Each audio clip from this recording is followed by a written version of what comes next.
Greetings, Excellencies. A warm welcome to all our Excellencies. A fabulous day, a wonderful day. Really, today I am personally very happy because our voice is heard by our government of India, New Delhi. Today evening, we received a message from our Union Home Minister, Sri Amit Shahji's office. They inquired about our work, our efforts, the way we are doing this World Peace Summit. And we are expecting by 18th, by the day valedictory ceremony happens, we are expecting to receive a summit, an endorsement message, a World Peace message from His Excellency, our Honorable Union Home Minister. That would be so great because recognized, already we are being recognized internationally, nationally, but it is something different. Getting a message from Prime Minister of India, Home Minister of India, because they are the biggies of our nation, like parents. So if you are endorsed by them, that would be so great. So we are expecting so. But anyway, our voice is heard. So that is very important, whether we get an endorsement or whether we get peace, that is different. But anyway, our voice is heard and the concern is really, we have received so far 100 endorsement letters regarding this world peace. We are going to publish a souvenir because this year 50, last year 50, and another short messages, it counts nearly 100 plus. So anyway, we promote all the peace messages, nearly 100 messages through letters and some videos. Because next, after this summit, we prepare the souvenirs, we prepare our messages and the leaders' messages, government's messages, chief minister's messages, governor's message, and all these messages, we are going to make a souvenir, and that souvenir should be read by all the nations. It's something like some exaggeration, but will make things happen. Because whenever we say something would happen, people will take it as a silly thing. But really, whatever the things we mentioned, we already proved. So certainly the day will come when our messages will be read by world leaders, and we'll get invitations to international platforms to again reiterate the messages that uttered on World Peace Summit 2023 platform. So today it is a great gesture from our government of India. Really, we are honored and blessed. So that is the one thing. And second thing is, I welcome you all to the third day of World Peace Summit.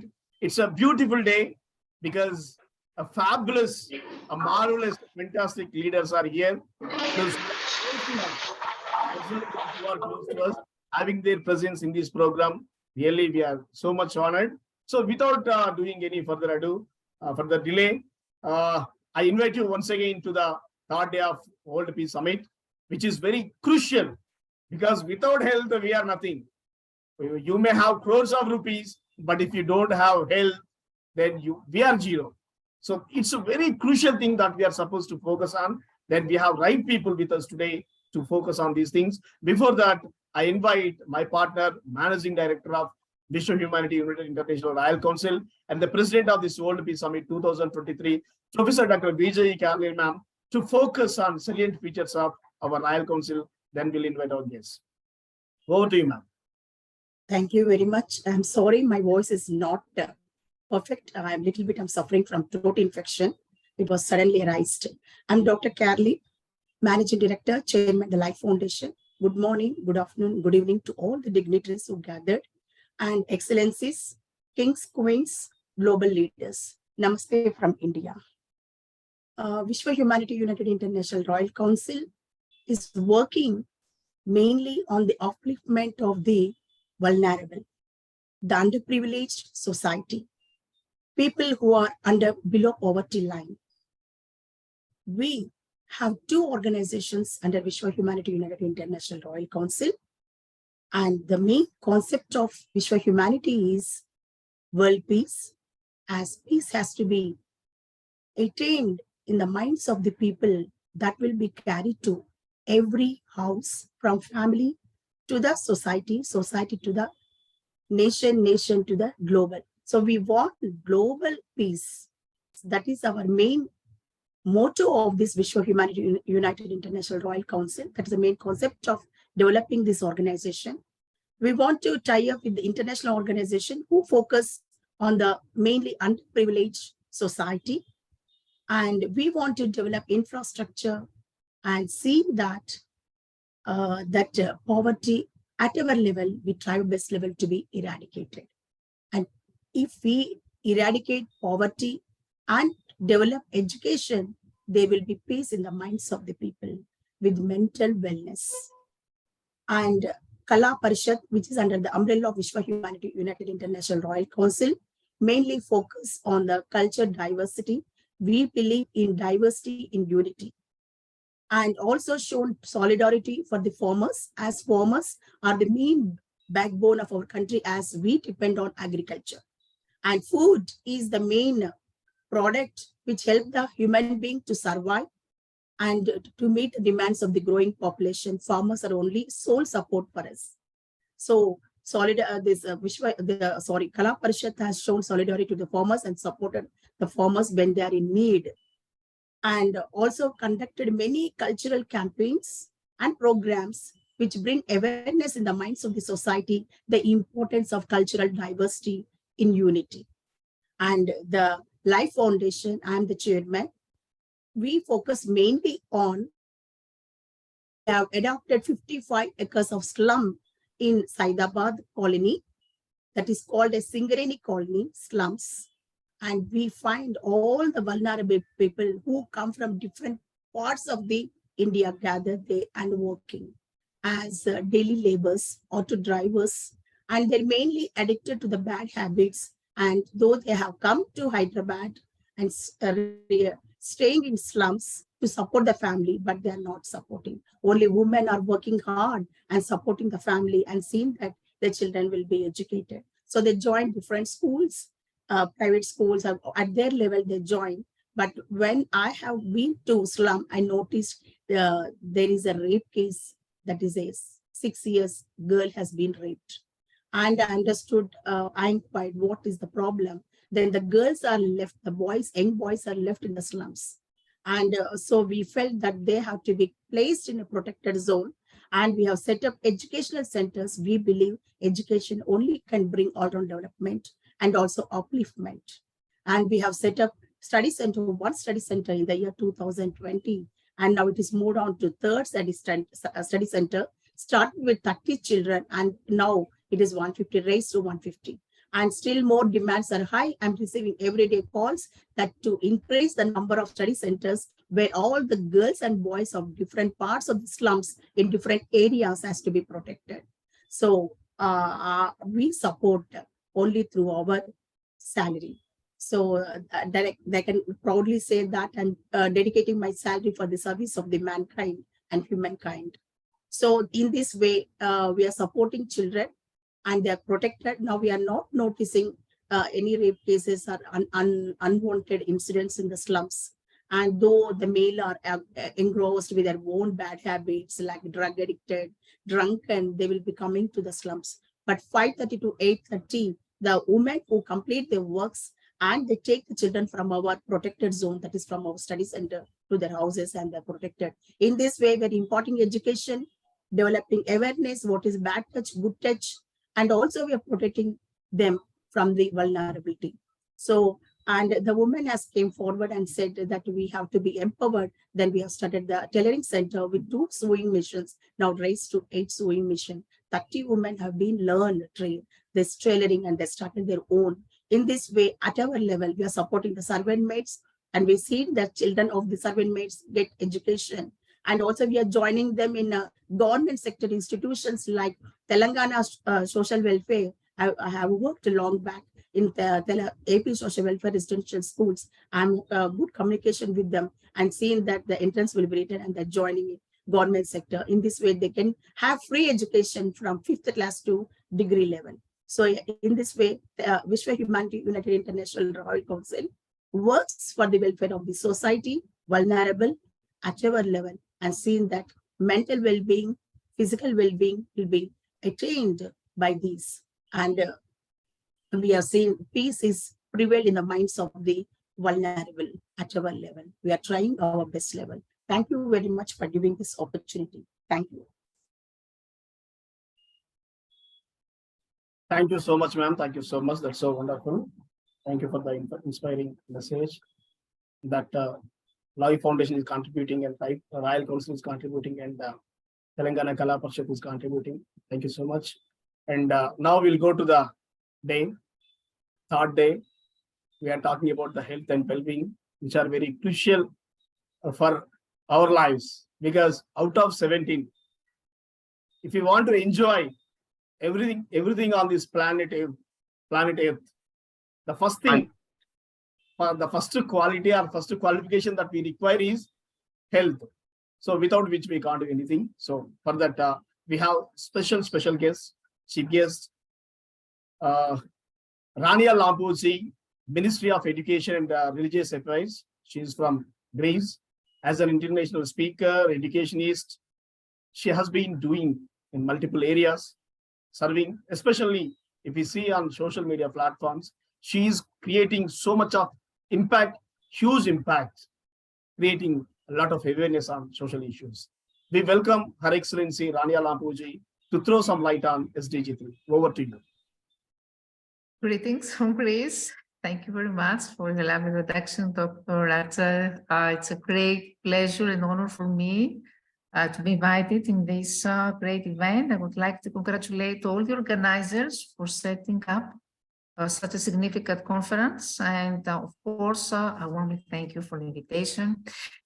My topic will be health and well-being in schools. Why? Because well-being, as well as health and nutrition, are very important in education. Healthy children and adolescents are better learners and they become healthier, more productive adults. So good mental health and well-being are essential for school students. They help them to learn effectively, to cope with day-to-day challenges and develop into resilient young adults. Therefore, investing in health, nutrition, and well-being is as important as investing in education programs, facilities, and teachers. This means that the resources and education expenditures must substantially increase. So what is well-being in schools? Well-being is a broad concept that covers a range of psychological and physical abilities, emotional, physical, social, workplace, societal well-being, physical activities and sports, food and health, substance use or abuse, relationships, sexual health, and parenthood. Unfortunately, school well-being is often overlooked, but it's crucial for teachers and students. It's been shown to have a positive effect on school climate, on student achievement, and teacher retention rate. There are many factors that contribute to school well-being. I think the most important are the school culture, the teacher support, and the student engagement. A school with positive culture creates an environment where everyone feels valued and respected. Teachers who feel supported by their colleagues and administration are more likely to be engaged in their work and create positive relationships with the students. And students who feel connected to their school and classmates are more likely to be engaged in learning and thrive academically. Because you know that the formative years of childhood and adolescence are crucial in the development of long-term attitudes towards someone's well-being and lifestyle preferences. Young people acquire social and emotional competencies and behaviors in the classroom that support resilience development. Therefore, a framework needs to be established for managing the physical and mental health. So helping kids feel that they cherished as individuals, that school life has meaning and purpose for them is the first step in addressing student well-being at school. This can be done in a number of many ways. Schools should be able to give all members of the school community the chance to take part in meaningful decision-making, create a friendly environment where everyone can feel supported by participating in authentic activities, and effective teaching strategies could, of course, contribute to a positive classroom climate and well-being. Schools also provide health meals, health services, information about diseases, healthy way of living, which is very important for the health improvement of students and their families. And of course, this could protect the students from infectious diseases by teaching them the basics about the prevention of infections and diseases. So the use here of available evidence plays a crucial role in decision making. Mental health is a big part of well-being, and developing mental health in children and young people is about supporting them to be self-aware enough to find well-being strategies that help them develop positive mental health. Unfortunately, many children and young people do not know how to develop well-being, and they have no few strategies for positive mental health. This is known as languishing. Languishing is a term in psychology which describes a lack of mental health. Languishing typically marks a decline in our mental health, although we can still function in our day-to-day life. It's a state that can leave us a neutral or flat mindset where we have few strong emotions. The lack of strategies for mental health has been exacerbated by the COVID pandemic. This is important because children missed school, recreational activities, social engagement, with remote learning. So research shows that children suffer since the COVID pandemic until now from many health disorders such as depression, anxiety, stress, post-traumatic stress, and the mental health also care is not available to those who need it most. The earlier this is done, the better for prevention and improved prospects for the future generations. And the best way to do this is schools, as most children spend most of the time in school. So schools can act not only as a protective factor to prevent the onset of mental health problems, but they can also become a well-being intervention by embedding a whole school approach to mental health and well-being. This is very important. So what we can do, there are a number of things that schools can do to support mental health and well-being. First of all, educators can provide information, resources on coping with stress, anxiety, and depression. They can teach well-being strategies, create safe and supporting environments where students can feel comfortable when they discuss their mental health issues. It's not easy to make children open themselves. Schools can promote positive thinking and resilience by teaching strategies for positive mental health. To promote campaigns, like in Europe, we have a Children's Mental Health Week, a Mental Health Awareness Day, I think it's a worldwide day, that help reduce the negative stigma. It is important to make sure that students have regular opportunities to talk openly about mental health and support them to better understand their mental health, how to take care of it and how to talk about it. So encourage more open discussions. This can help break down any stigma around mental health.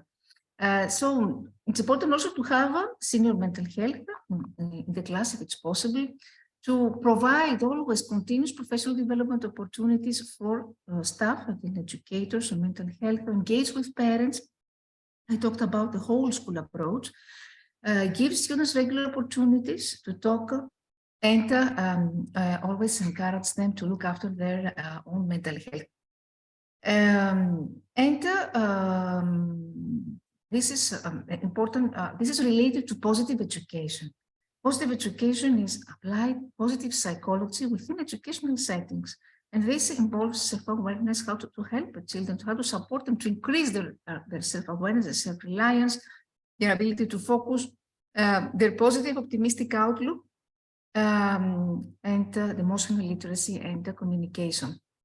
In Greece, what happens in Greece, in my country, spending on education is low, but the European Union now provides investments, more significant investments and reforms, the Greek education. So Greece is making considerable efforts to modernize all levels of education. Of course, needs to adopt more comprehensive policies to ensure the well-being of schools and teachers.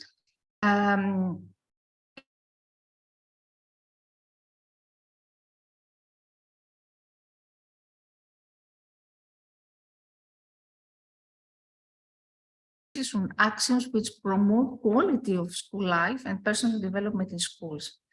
And these skill labs, this contains better living well-being, some thematic sessions, environmental consciousness, interest in active creation and innovation. This initiative of Greece was awarded in the European Union.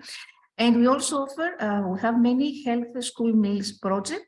Health school meal project help strengthen solidarity and companionship in the school community. In Europe in general, there are groups who enable governments to share health and economic analysis of policy ideas to identify all the gaps and support health in all policies. And for concluding, we'd say I mentioned some important projects. Search is a research-based positive education framework that helps school to develop intervention, a whole school curriculum, well-being curriculum. And the axis of this, the pathways are strengths, relationship, hope, and resilience. Another European Union funded project is School for Change, which sees schools and meals are catalysts for systemic change on a broad societal level. The WISE project, another project which promotes well-being in student life within the European higher education field. And of course, let's not forget what happens with neuroeducation. I'm a neuroeducation researcher, and during the pandemic, I wrote an article about this, how cognitive neuroscience can help us deal with the challenges of mental health by promoting and creating positive emotions in classroom, etc. So before concluding, I want to say that mental health promotion is a mandatory key learning goal in 21st century education. We need to integrate mental health and well-being into the formal curriculum pedagogy if it is possible. We need to adopt a systemic whole school approach. We need a bottom-up participatory approach, including a representative student voice, involve the whole school community, prioritize education of teachers in mental health and well-being according to their needs, and strengthen evidence and evidence-based practice. Because now humanity has faced health and other kinds of crises. We know what happens with the COVID pandemic. So mental and physical health of learners are being challenged, and with the knowledge all these strategies that I mentioned before, we can overcome challenges and obstacles, and we can restore this balance in order for schools to operate in an optimal way. Thank you very much for your attention and your invitation. I wish you all the best. It's a great event for the next days. Carolyn ma'am, over to you. Thank you very much, ma'am. It's really your honor. I'm sorry, my voice is very difficult to come. Please, Rajara sir, please carry on. It's paining me. Okay. Thank you very Thank you, much ma'am. for honoring us. Thank you. Daniel Lampu ma'am, thank you for gracing the event, first of all, because we are very happy for your presence, because it makes us happier. That is the first thing. Then we know you are a man of, I don't know, what we call a source of inspiration, a source of knowledge, a source of everything that is related to knowledge. And thank you for the wonderful inputs you put forward here, especially for health education, a systematic health education. Really, all inputs are very solidly valid inputs. Thank you so much. And you have been supporting us for the last 2 years, and this year also you joined. We are honored and humbled. Thank you so much. And with this note, we invite our one more special guest of the day, a special person, Colonel Professor Dr. Dinesh Sabnisji, Additional Representative to NOC for WFPDP, Secretary General SBI India, Commander-in-Chief CSLI India. So having his presence in the special occasion, really, it makes value to our program, an added advantage. Thank you, sir. Thank you so much for gracing the event, and over to you after we'll talk. Thank you so much. Over to you.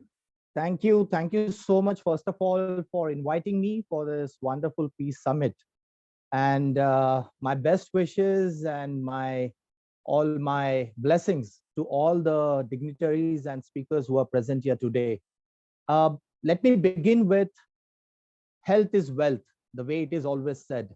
You know, the health is the most important factor for anybody's life. And if there is a good health, that's where the progress starts. That's where the peace starts. That's where the development starts. So let me begin first with what is health and why in SDG 3, health is given the most important importance to it. First of all, what is health? Health is made up of 4 components.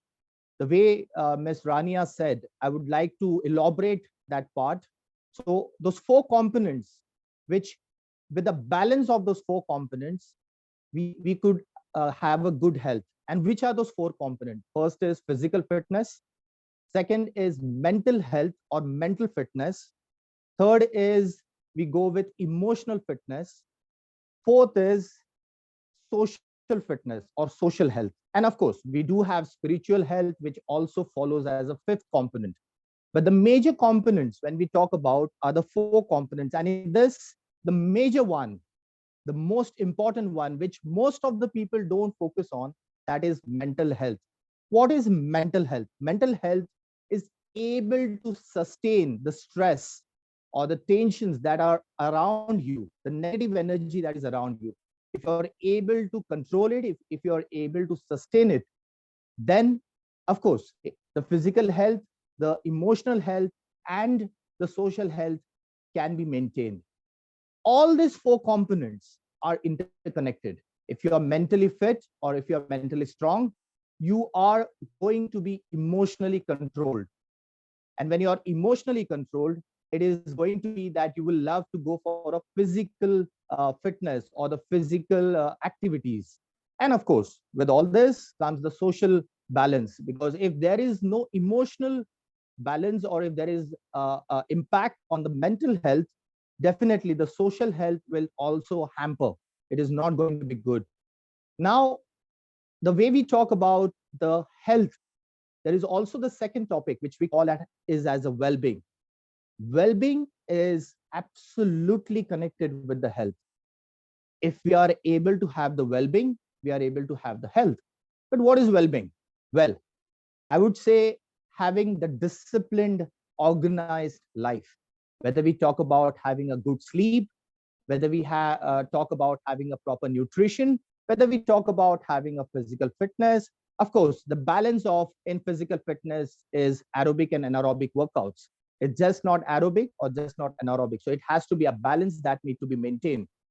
So in well-being, sleep, nutrition, physical fitness, and also the meditation or the mental balancing matters a lot. And that's the reason we always keep saying that well-being is correlated or absolutely goes with health. If you're properly maintaining the well-being, if you're having a hygienic and sanitary aspects being also taken part during your well-being, the health will be balanced, the health will be fit.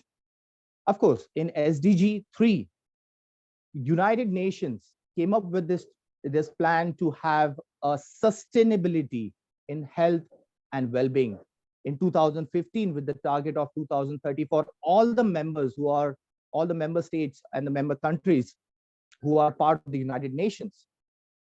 This sustainability, the way we say, why they have put this SDG goal, sustainable development goal.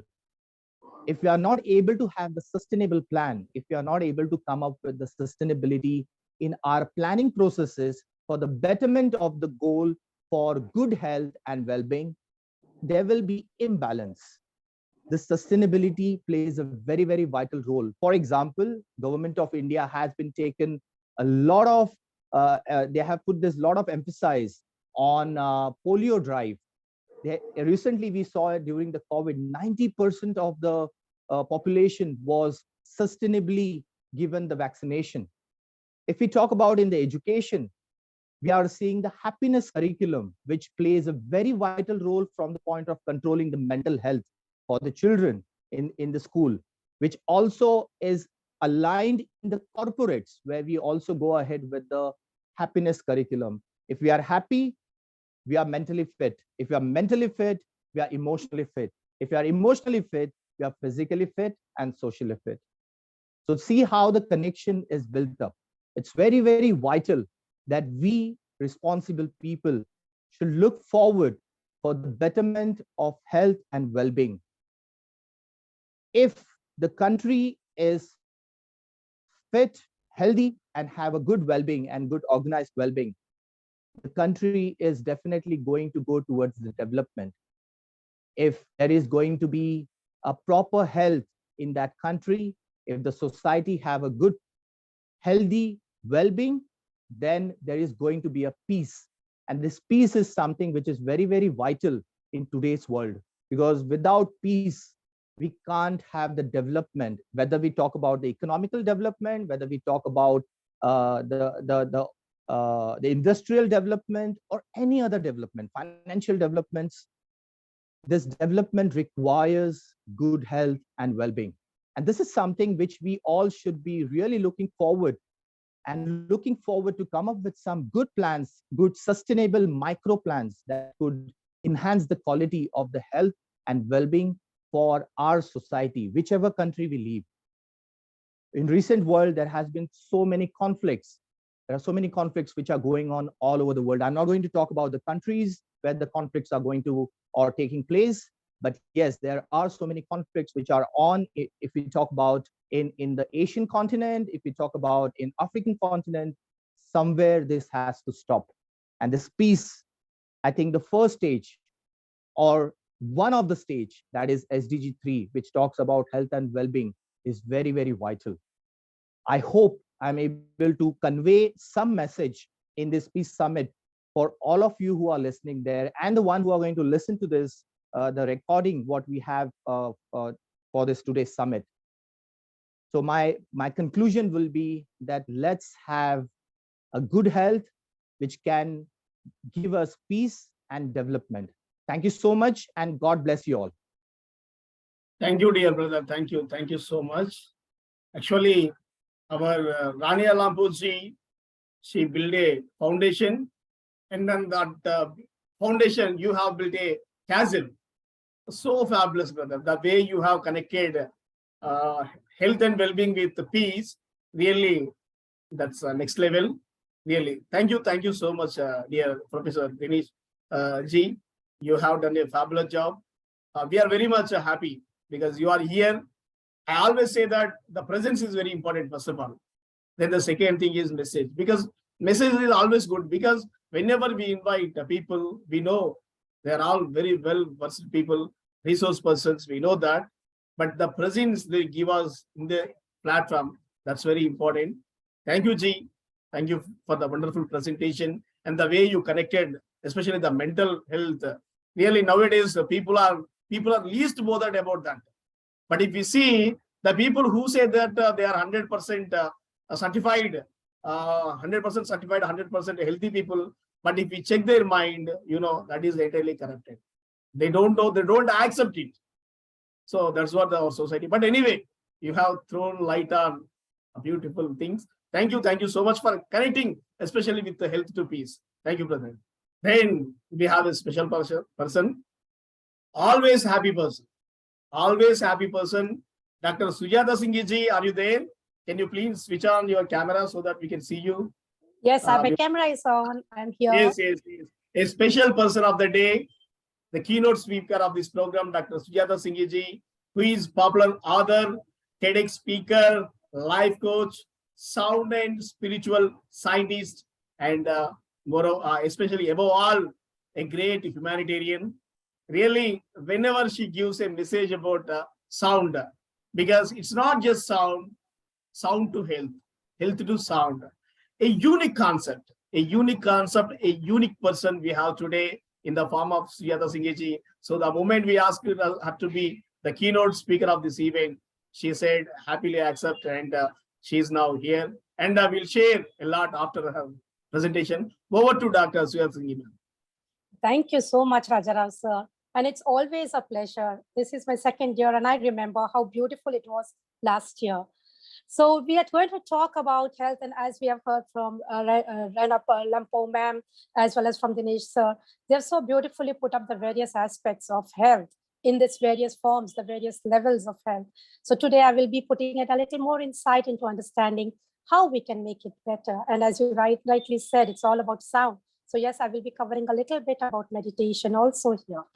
So when we talk about health, the most important aspect, which according to me, here comes that the ability to manage stress positively and look at life positively, able to enjoy and judge life positively is where well-being starts. However, when we come to health, it's about the human sustainability, which is about maintaining and improving the human capital in the society. As we all know, without human beings, this world will not be able to even sustain itself. In fact, with regards to its economic development, with regards to its social development, and also with regards to its sustainable environmental sustainability. Often we look at a number of people taking health for granted. Yes, till our age, we feel that we are all fine and we can move on. But however, Sustainable Development Goal 3 of the UN is based on the idea that human societies must live and meet their needs without compromising the ability of the future generations to meet their own needs. And yes, at all ages, this is very important. Being in good health, physical, mental, emotional, spiritual, and social, at all levels across all age groups is very important. And for this, yes, it was rightly said that we need to start it young at the school levels, wherein the children can be taught about this, wherein proper education, information can be shared and made into a curriculum so that the children can learn this and inculcate them in a disciplined way in their lives. Now, when we are talking about this, it's not just the schools, but it's also the corporates. It's also the government departments. It is also for the whole nation to come together and take this on a war footing, because without health, there is no life. And without life, we do not have an environment where we can sustain, grow, and develop. The SDG 3, which talks about health and well-being, here I would like to share that India, we have seen that we have been able to become the vaccine providers to the whole world. But somehow still we are lagging a little behind because of the disparity between the rural and urban infrastructure with regards to health, with regards to the information passing on to the rural part so that we can have proper health services for them and the awareness being created through the right education. Again, coming to this aspect of meeting the human needs, there are major problems faced, as we all have seen. The physical activity and nutrition not being in place. Obesity is the next big problem, which all nations across the world is facing, especially the urban societies. There is substance abuse. The increased rate of problems with regards to mental health is the biggest alarming situation today. And yes, mental health is something which we have to focus on so that, as we know, we had a pandemic recently, but the parallel pandemic which is coming up is issues with mental and emotional health. Most of the governments across the world are now concerned about this, because if it is not handled now, I am sure that as per the statistics which has been studied, we will have to have a lot of funds pumped in to handle these issues. And mental health issues, as we all know, is far more difficult to handle than the physical issues. Again, 93% of the physical issues which are faced by human beings are related to the mental health not being handled well. Strangely, we are only focusing on the pharmaceutical research and development to see that physical conditions can be taken care of. However, I guess it's time to shift and look at those aspects which needs to be handled, and that is the mental and emotional wellness. Where there is wellness, physical conditions get better. And if the well-being is ignored, lots will be pumped into in the form of funds to cure the physical ailments. Every time there is a physical ailment which needs to be catered, there is not just a loss of resources, but there is also a lot of other factors associated which could have been used up, called as opportunity cost, that will be hampered. So it's very important that each and every country starts looking at mental and emotional wellness as the most important aspect as the pandemic which is coming up and which needs to be handled. As per the research done by the WHO, 1 out of every 5 adults is undergoing mental health issues. That is an alarming situation. According to the NIMHAN study in Bangalore, it was studied that 1 out of every 7 Indian, if not handling their mental health properly currently, they would lead to medical conditions which may need psychiatric help. Now, coming to such alarming situations, I guess it's time to step up teach children in schools with the right education, have life skill educations put up, have meditation becoming an integral part of their curriculum, have creativity aspects enhanced so that they are able to express themselves, have adult education on mental and emotional wellness, having a proper consortium, communities of volunteers and leaders coming together so that they can help people from the grassroots to see that their mental health issues are handled before they become a next pandemic. Again, the elderly need a lot of emotional health, emotional scaffolding. They need a lot of social belongingness. That sense has been missing now. So again, training people, the volunteers, to take care of that, bringing up societies and communities so that all of these issues can be handled. Again, emotional wellness is only possible when we bring in the concept of the happiness index, just like we have the GDP, which actually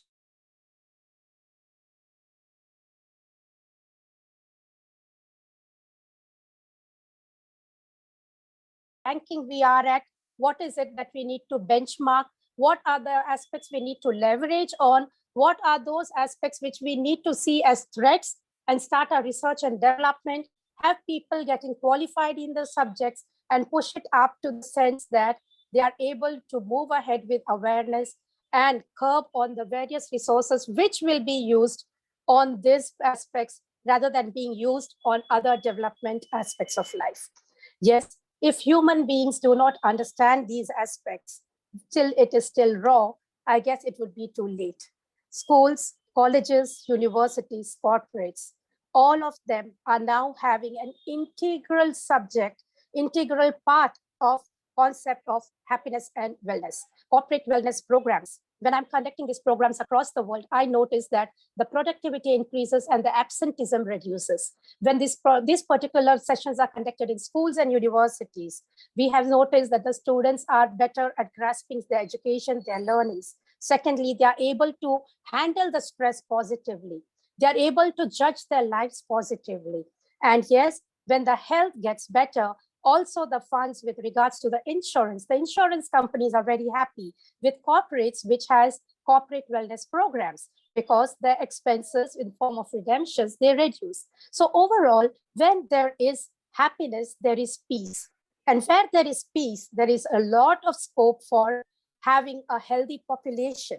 And a healthy population is going to be one which is going to be economically sustainable, socially sustainable, and will become a contribution to not just themselves or to the society or nations, but to the whole world. And yes, peace is most important. And inculcating the concept of being able to have a whole curriculum wherein they meditate on a regular basis, I guess that is where peace dwells in. So it's time we all step up and join movements like this World Peace Summit, which we are having now, to see that we are able to move ahead, not just for ourselves, but for our families, for our society, for the nation and the whole world.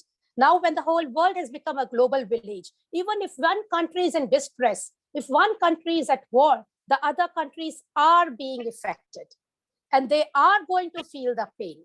And if we can understand this concept, I guess we become more mature with regards to our physical, mental, emotional, social, spiritual health, and radiate it to the whole world. Start with yourself, see the transformation, and radiate it to the world. And yes, on that note, I think I've been able to share my thoughts on why it's important to have mental, emotional wellness in a practical form, in an education form, to bring about world peace and economic sustainability. Thank you so much, Rajarao sir, and the whole team for giving this opportunity. Thank you, ma'am. Thank you so much. If our Caroline ma'am is well today, then the feedback would be mind-blowing. But ma'am is some reasons I'm not feeling well. But anyway, I try my best. But you are the best. If there is a man of the match award in this program, certainly we'll give it to you. You did the job as a keynote speaker. We had trusted you. Then you proved it, and you went beyond our expectations because you have covered almost all aspects of health. Really, the moment you said spiritual health, really, that's so great because people don't know that even that exists, spiritual health. They have to, because still I am thinking about my emotional health, because still I think that I was stuck in 2006. Someday I would wake up and think that everything is a dream. The summits, meeting governors, chief ministers, all these lorries. I think sometimes it might happen, because I don't know exactly, but I think because ever since my childhood, when I think something is good going to happen, then I wake up suddenly from my sleep and oh, it's a dream. That's what I used to think. And so I don't know exactly, but the way you have put forward about happiness index, emotional health, spiritual health, really all these things are required. If the moment comes, we'll mention in front of our Prime Minister, we have a great person in our nation, Sujata Singh. Our nation needs her services in happiness, because that is what missing, not only in India, everywhere. People think that they have money, but they don't have happiness. So that is required, because the moment we see the people, we can pursue. So that's why I said before I introduce you, you are a happy person. You are, because you are blessed to smile, right? And one more person we have, because she is very special, especially Nadaji, are you there? Yes, I'm here. Yes, yes. One second. She starts a program in Indian time at 6 p.m. and the program ends at 11 p.m. But at 6 p.m., the same smile, and at 11 p.m., the same smile. Really, actually, running a 5-hour program is very much tiresome. But for International Internship University and from Pradipta Mandal's program, she conducts numerous programs for various organizations depending on their requirement. But she would help any organization if they ask her. The first moment they enter, the smile, and the moment she leaves the program, the same smile. Really, so that happiness, because that smile not only makes her happy, but everyone, whoever joins that program, because I feel always blessed to pronounce my name from her, because whenever she pronounces my name, she says Raja. So I feel it's a privilege and honor, because she has that magic in her smile. So she makes everyone happy in her program. So I felt very happy. So that she has chosen that health and well-being.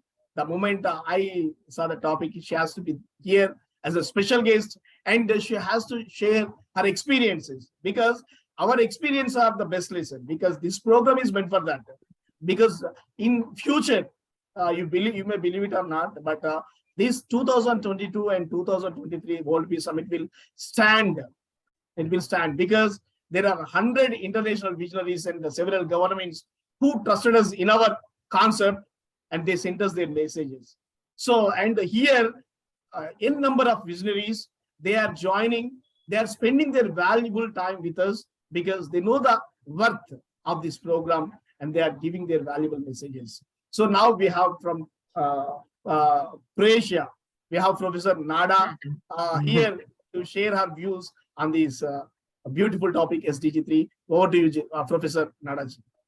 Thank you, Sir Raja. Thank you for this opportunity. Really honored to be here today. Thank you, Dr. Caroline. Amazing speakers, guest speakers before me, Grace Sujata, all amazing. Yesterday, after Zero Hunger, No Poverty, we come to the well-being. So, Sir Raja, can I share my screen? Yes, please. Okay, give me a permission. Thank you.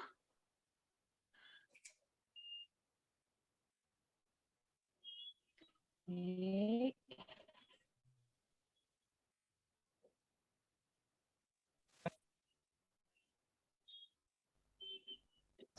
சாப்பிட்டியா?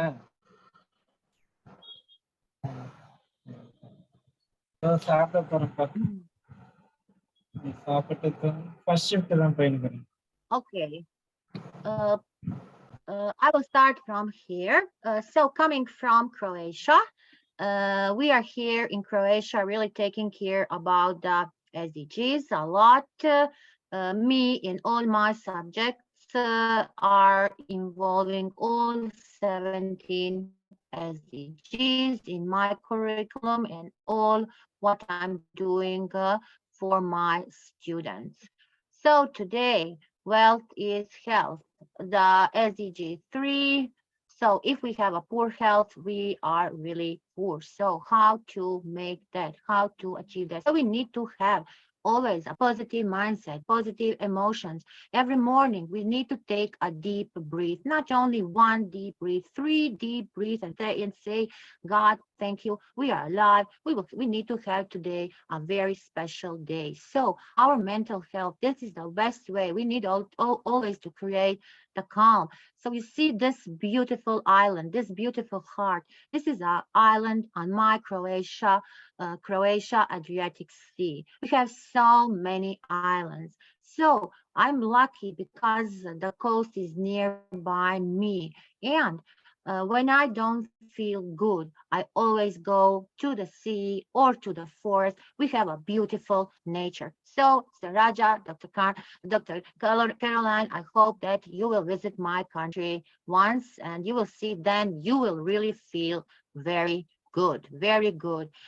Some glimpses, some little inserts from the beaches, from the beautiful places from my country, how we do. So before already professor talks about the wheel of the well-being, so taking care about the emotional, spiritual, financial, physical, rational, professional well-being, all is for us important. How can we do that? We need to keep learning. We need to connect with other people. We need to share our knowledge. What it means to have a knowledge if we don't share. So being very active on the educational, on the humanitarian base, everything we need to involve, learn new skills, to share new skills, and that will make us really happy. And that has a big influence on our mental wealth and our mental wealth. We need to have these healthy habits. Is that healthy? No. So talking about digital literacy, financial literacy, media literacy, we need to talk about ecological education and the literacy. So it is coming here. We see here that malnutrition is a big problem. Every $1 invested in the school meals has a $10 return. Yesterday, we were talking about the zero hunger, how to stop that hunger in the school. We see the students coming in school with the empty stomach. Isn't it for our heart? I cannot see that so many times I can say we make celebrations. Not why I want to make a celebration. I want to give that students a food. That is something what we are doing today. We have a big promotion. We have a big open day. And what we do, all students have a great lunch. And that is why we are organizing that kind of ceremonies. We don't need to prove nobody we don't need to prove nobody how good we are. We need to do good actions, good things we need to do. How will we prove that we are a good person? So all these 70 SDGs, talking about the nutrition, education, helping the families, giving the right foods, giving the healthy foods, giving the eco foods. We have so many great, we have a beautiful environment, forests, lakes, fields. So we have all to make a eco food. We need a production. We need a production to give that. So starting from us, us, our family, our community, going on the national level and on the global level. As our Sir Raja said, what it means to have a lot of money, that people are not happy. I'm sure that people are not happy. We are happy with that what we have. And if we can give that money to other poor persons. So that is our mission.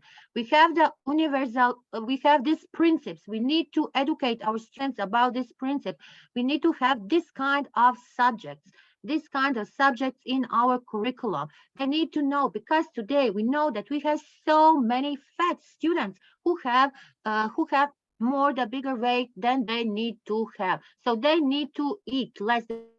How? What are the principles? What are the universal principles? How to eat and how much to sleep. So taking proteins, taking fats, that is very important to know how to make a meal. And this pyramid, we know that when we take many energy or calories, we burn. We know that we gain the weight. So when we will lose the weight, when we take in less energy, that we can burn. So energy balance is very important. We need to make it. We need to do that. And we need to know all these phases, case studies of reports, studies. So many researchers today are showing us what we need to do with these school meals, how to give the students, how to give what the student meal needs to have. Student meals for all. That needs to be everywhere around us. So these studies are showing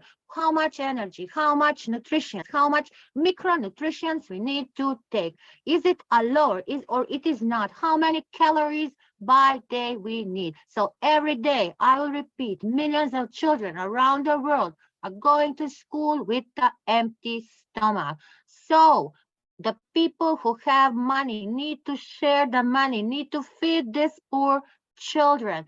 That is happiness. That is only happiness. So you see what it means, happy life, healthy body with a healthy mind. How can you have a healthy mind and a healthy body? You need to think that. So here in Vishwa community, here we are doing these actions. Our Grace Raja and Madame Caroline and all here today, yesterday, tomorrow, and all these people, educators, entrepreneurs, all are doing great work. So that is what we need to do. And if we want to make a decent growth, economic growth, social growth, we need to know that nutrition is in the heart of the SDGs. Every $1 invested will give you $16 return.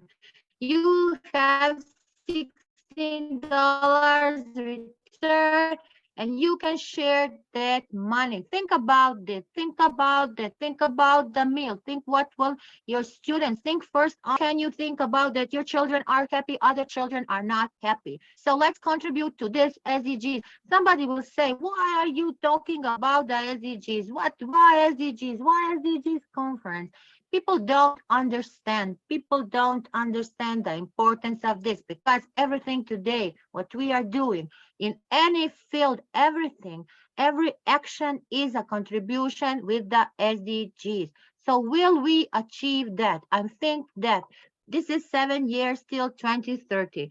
We need to together continue. We need to be a big change. We need to be a big change and make actions. Together we can do that. There is no one fit. And if we learn the students the models, they will understand. Thank you. Thank you for your attention. Thank you, Excellency. Thank you so much. Thank you. Thank you. Thank you so much. That's so amazing. The way you have focused on nutrition and investing $1 and returning $16. The concept is so beautiful. Really, that has to be discussed once again, because it would benefit nations. So really amazing, the journey through nutrition, because the three speeches are different and this one is different, because you have taken to next level by going into deep inside with the subject of nutrition, and the way you have presented, really marvelous. We know that you can present it that way, but the subject is different and the concept is different, and taking into health and well-being next to peace. That's so amazing, Excellency. The journey and the connecting points are dotted fantastic and fabulously. Thank you so much, Nadaji. Thank and, you. Thank you know so that, much. Did a wonderful job. Thank you so Thank you much. very Then we have beautiful people. We are for going. inviting us. One second. Thank you, madam, for inviting us. Thank you very much. Thank Nada, you. madam. And Madame Caroline, be prepared for 5 June. We are having a celebration. Sure, ma'am. Definitely will be And there. take Thank care you. about your voice, please. Yes, ma'am. Tomorrow I will be all right. I'm under medication. Thank you. I think Ambassador Smiley Mukta from USA, she's there, I think. Smiley Mukta ji, are you there? Ambassador Smiley Mukta ji, we are going to second session. Okay, she's there. Let me introduce Her Excellency, Ambassador Smiley Mukta ji, who is well known as global icon, a Green Queen, Sustainable Development Ambassador, and Peace Queen. She has been here from USA. We are honored to have her presence. Over to Ambassador Dr. Smiley Mukta ji. Thank you very much, Dr. Raja Rao and Professor Carolyn. I should give a big, round of applause to both of them for conducting this beautiful, beautiful session. It has not been easy to conduct such interactive and informative session, and always inviting me, because maybe I'm not that very much active, but, for this platform, I always feel privileged and highly humbled and beyond gratitude to be a part, to be heard in my own humble opinion. Well, as, as I always say that I bring things on the table as a straight shooter and a fact finder. For me, well-being and healthy, it is, to my opinion, I would only reach out to each and every one. Healthy doesn't mean eating healthy and living a healthy lifestyle. For me, I would appreciate to bring this with my opinion that how healthy are we as a human being? Are we looking into that aspect? No matter how far we go, in this fast-moving materialistic world, we all are running with a higher speed of being not generous, not happy, under stress, not uplifting, not supporting, not cooperating, and having hatred, compare, compete. What are we doing? Where are we going? We are all in this planet to add value, just being valuing yourself. If you really ask me, these matters a lot. For me, when I have different kind of clients, they always come back and say that, ma'am, we are eating healthy. We are eating plant-based, we are doing yoga, we're doing meditation, we are following spiritualism, but still, I'm not healthy. Still, I'm seeing doctor. What is the reason behind it? Remember, God has given us everything, full power, with a full force of positive sense. Just like a simple example, God has given us a remarkable tool, or rather I can say, to beautify yourself with a simple smile. Why can't we carry that? God has given us beautiful brain to act wise. Why are we not doing that? Because in this fast-moving materialistic world, we are moving, we are copying, we are full of competing and comparing with each other, and in result, we are under a lot of stress, anxiety, tension, depression, and our mental illness is just speeding up. Why can't we control that? For that, we need to control ourselves. There are many things in the world which we cannot control. It is not under our control, to be really honest. But what if I tell you there is one thing which is under our control, and that is your state of mind. Everything moves in and around that.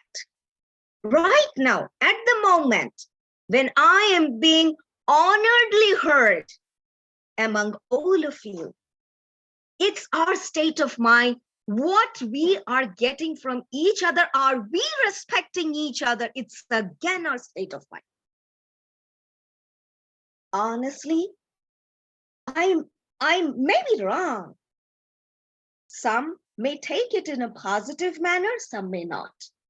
These are all signs of healthy attitude, healthy human being. Because we have to live loud, happy, healthy. That doesn't mean we only have to take healthy food and yoga, meditation. Of course, those are important. But overall, important is that how we respect,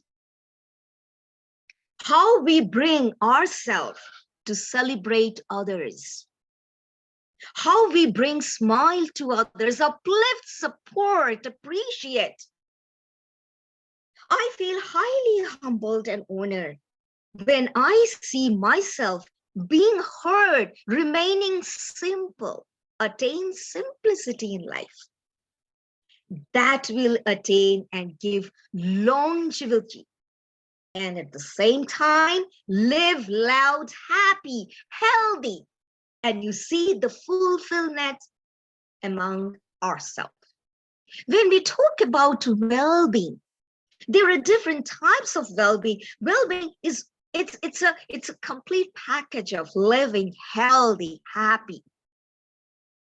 And that's a complete combination. There are physical well-being, emotional, intelligence, at the same time, societal well-being. But for me, above all, is personal well-being. That means how you take care of yourself, how you respect yourself, how you stand as a role model, how you bring that positive change in the society, serving others. That is called fulfillment. And that gives a lot of pleasure. No matter that, above all, which I can say is that we have to respect each and every individual, every creatures on earth, respect them. As a nature lover, of course, I highly pledge everyone, respect nature, respect every human being. Let's try to respect each other in and around us. When I ask someone, please start respecting the person who is sitting next to you, the answer will be, oh, I don't know her, I don't know him. See where I'm coming from? It's a simple example. How we can do it's only our state of mind, nothing else. And when you are happy inside, doing things what you like, be a role model, change maker, love to do things, serving others, you see the fulfillment among yourself.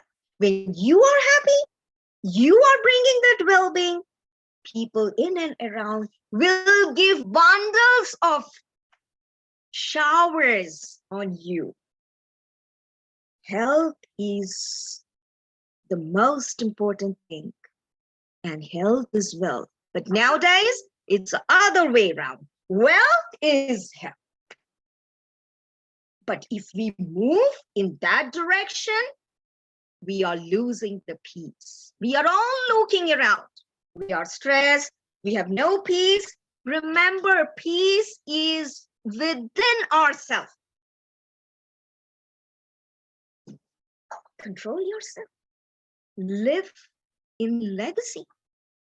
Love people. Bring things which makes you happy and bring smile to others.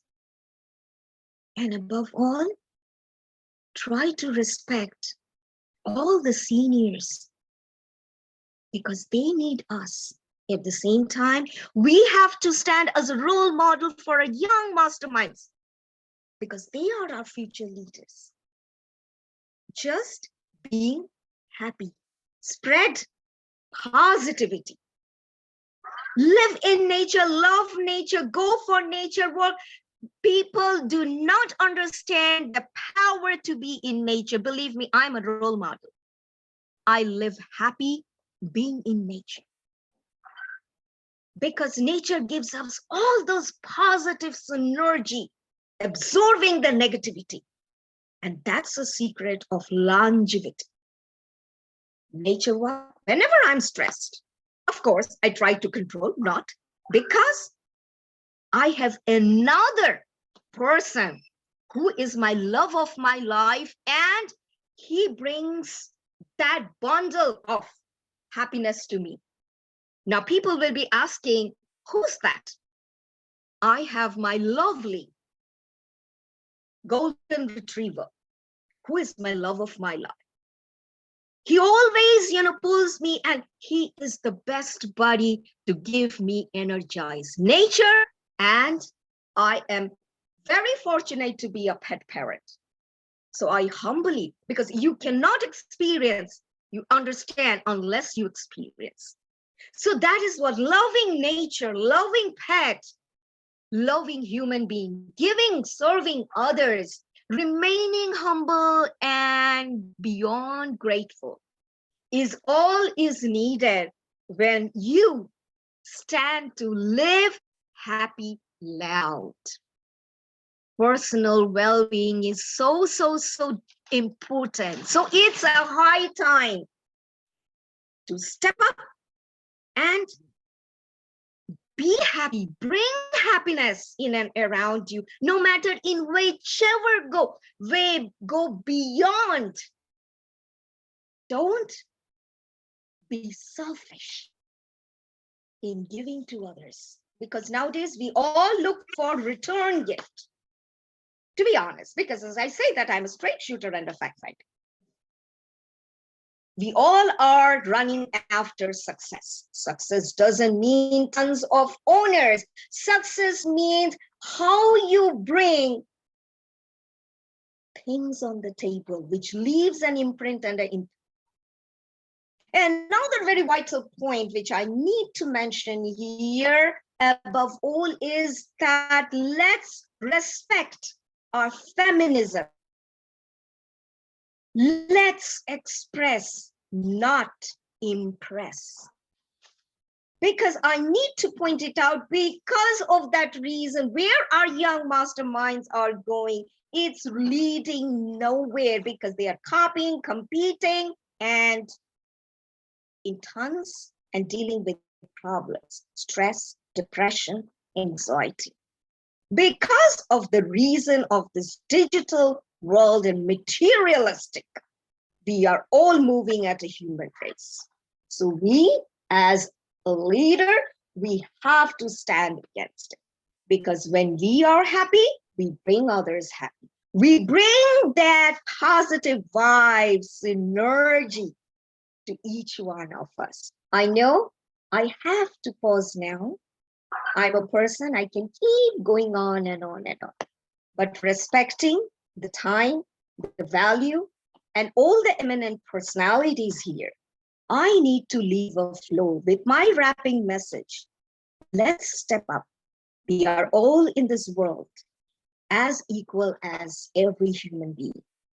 Let's love, live loud, happy, give others, and see the bundle of happiness shower on you. Is my promise. If we do that, peace is around us, and we live and loud happy in peace. Thank you once again, Dr. Raja Rao and Professor Caroline, for bringing me on this platform. As always, remaining humble, signing off from Dallas. Thank you so very much for listening patiently with me. But remember, Smiley is just a call away. Anyone who needs me on the table, I will be right for you then and there. Maybe a little delay, but I will be with you, because I live loud with the identity and leaving an imprint. Thank you very much. Thank you, Excellency. You are so amazing. It's as usual, because we need not say anything, because your body language is speaking everything about you. You are so energetic, and your energy vibrating. So all are actually, it has taken 20 minutes time. In second session, only 5 minutes, because there are 10 I'm speakers. so sorry. No I'm problem, so no problem. sorry. Because we are enjoying. Because you have given the knowledge of health, not from outside, but from inside. So it's very close to our heart.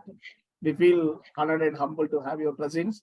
We know that because last year only we discussed how you deal with all these herbals and all. You are doing a fantastic job, because you are giving Indianness to international community. That's so great.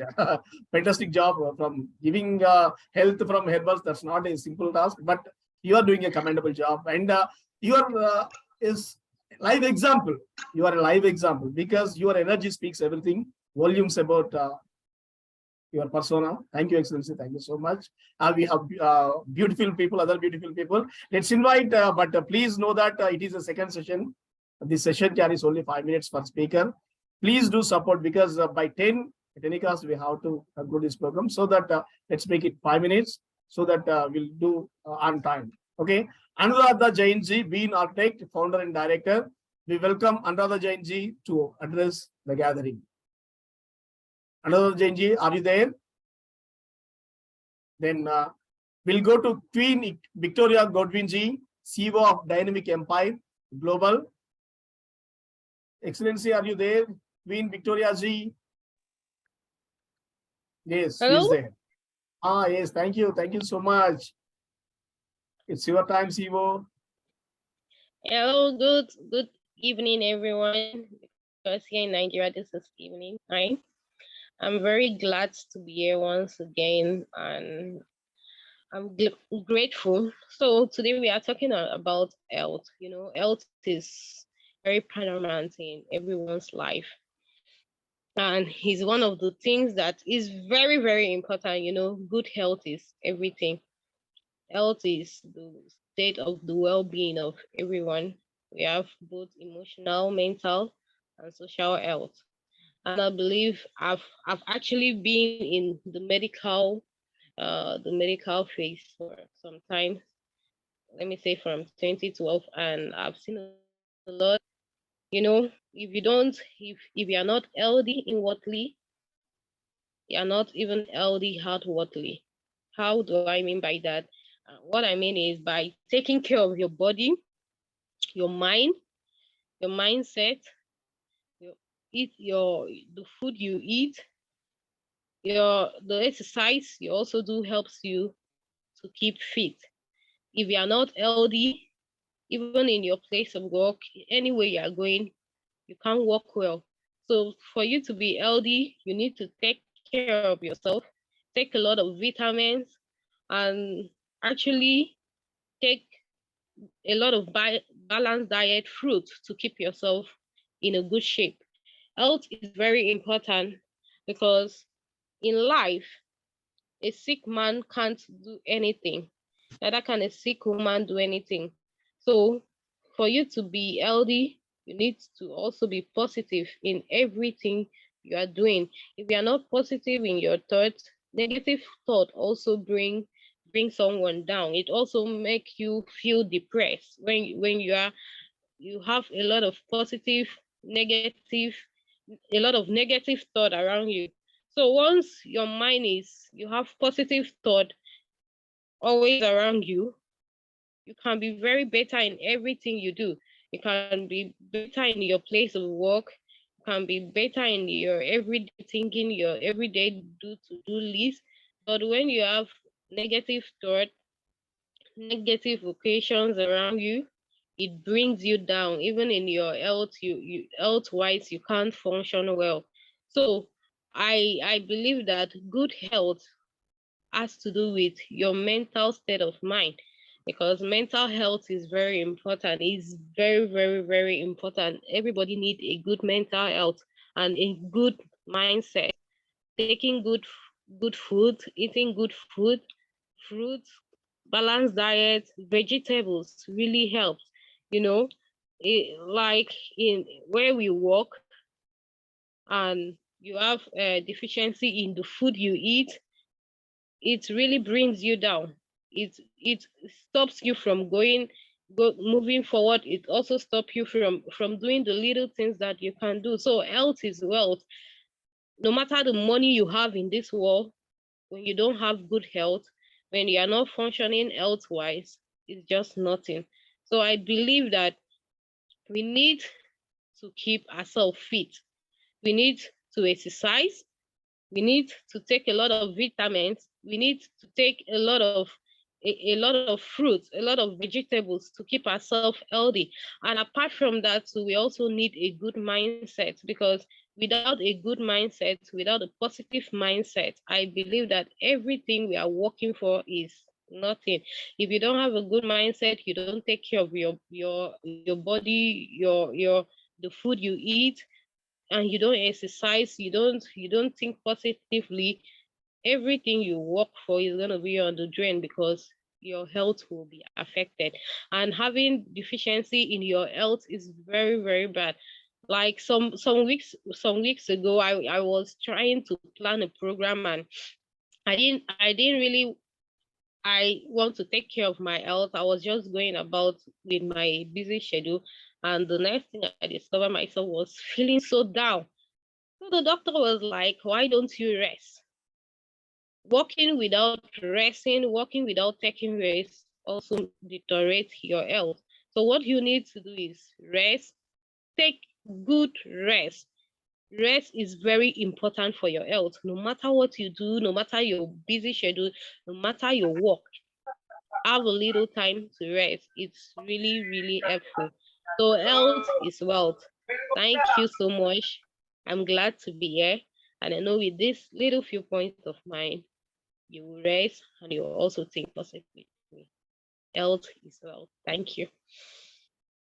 Thank you, Princess Victoria Godwinsi. You are CEO of Dynamic Empire, a ruler, princess, queen, so many. But whatever you said, 100% applies to you. You need to take some rest, because your face is saying that facial experience like that you are working very hard. Take some rest, please. But you have given the beautiful advice about the food. Really, food is the panacea for all problems. Really, if we take good food, really, that is a great, good suggestion. We think of that hospital, this hospital, and that nutrition. Okay, those are all good, but the basic thing is good food. And the way you have focused on the food, and the second thing, rest, really, two are very important. Thank you so much for that beautiful presentation. In spite of your busy schedules, in spite of your kindness, but you have patiently given a beautiful presentation. Thank you so much. I want Carolyn ma'am to interfere here to appreciate Victoria ji. Carolyn ma'am, over to you. Okay, enough. Then I invite Dr. GM Archana Priyadarshini ma'am, who's the principal of TSMS Mankundur, Karimnagar. Oh, really so great to have our Telugu speaker here. Ma'am, over to you.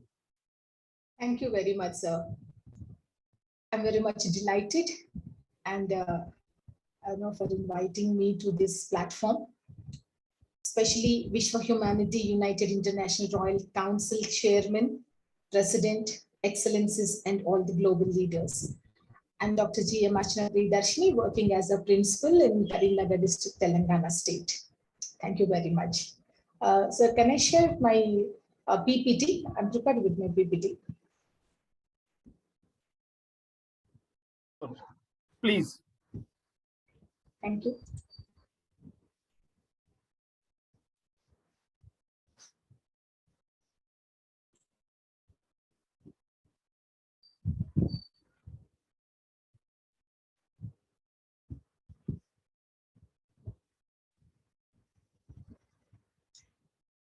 It's on my desktop, sir.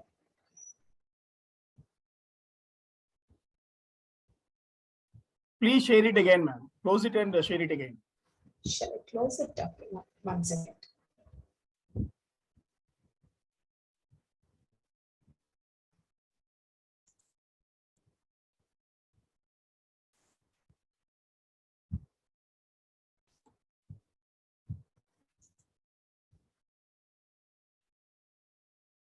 This one.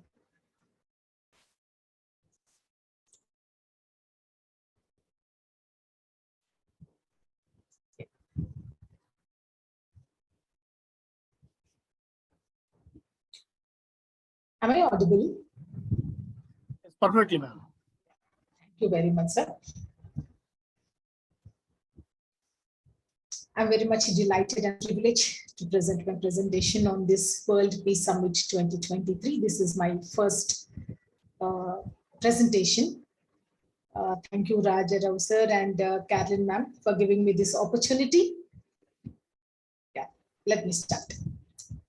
We all know that our session is on Sustainable Development Goal 3, that is on good health and well-being.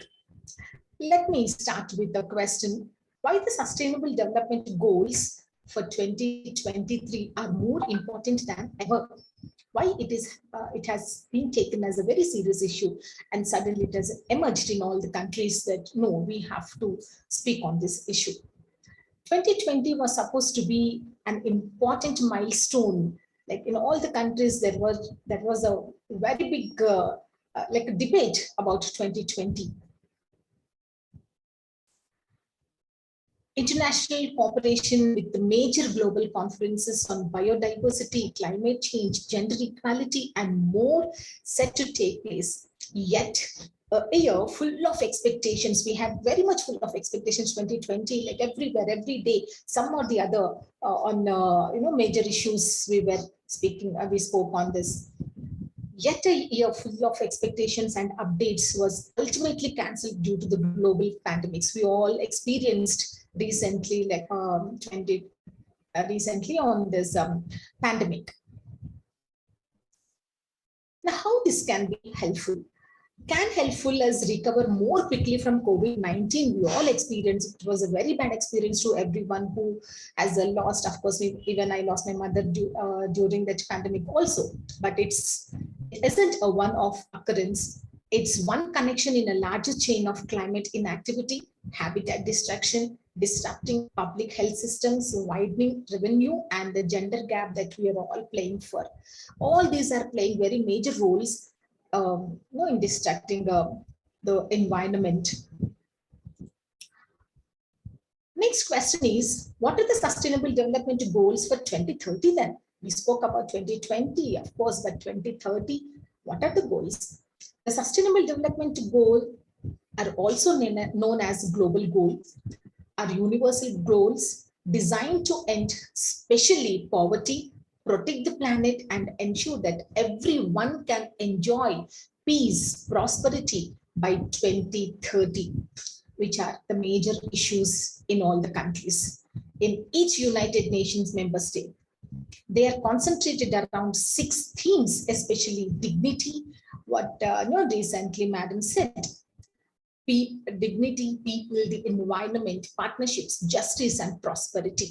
All these are required. The major themes have centered.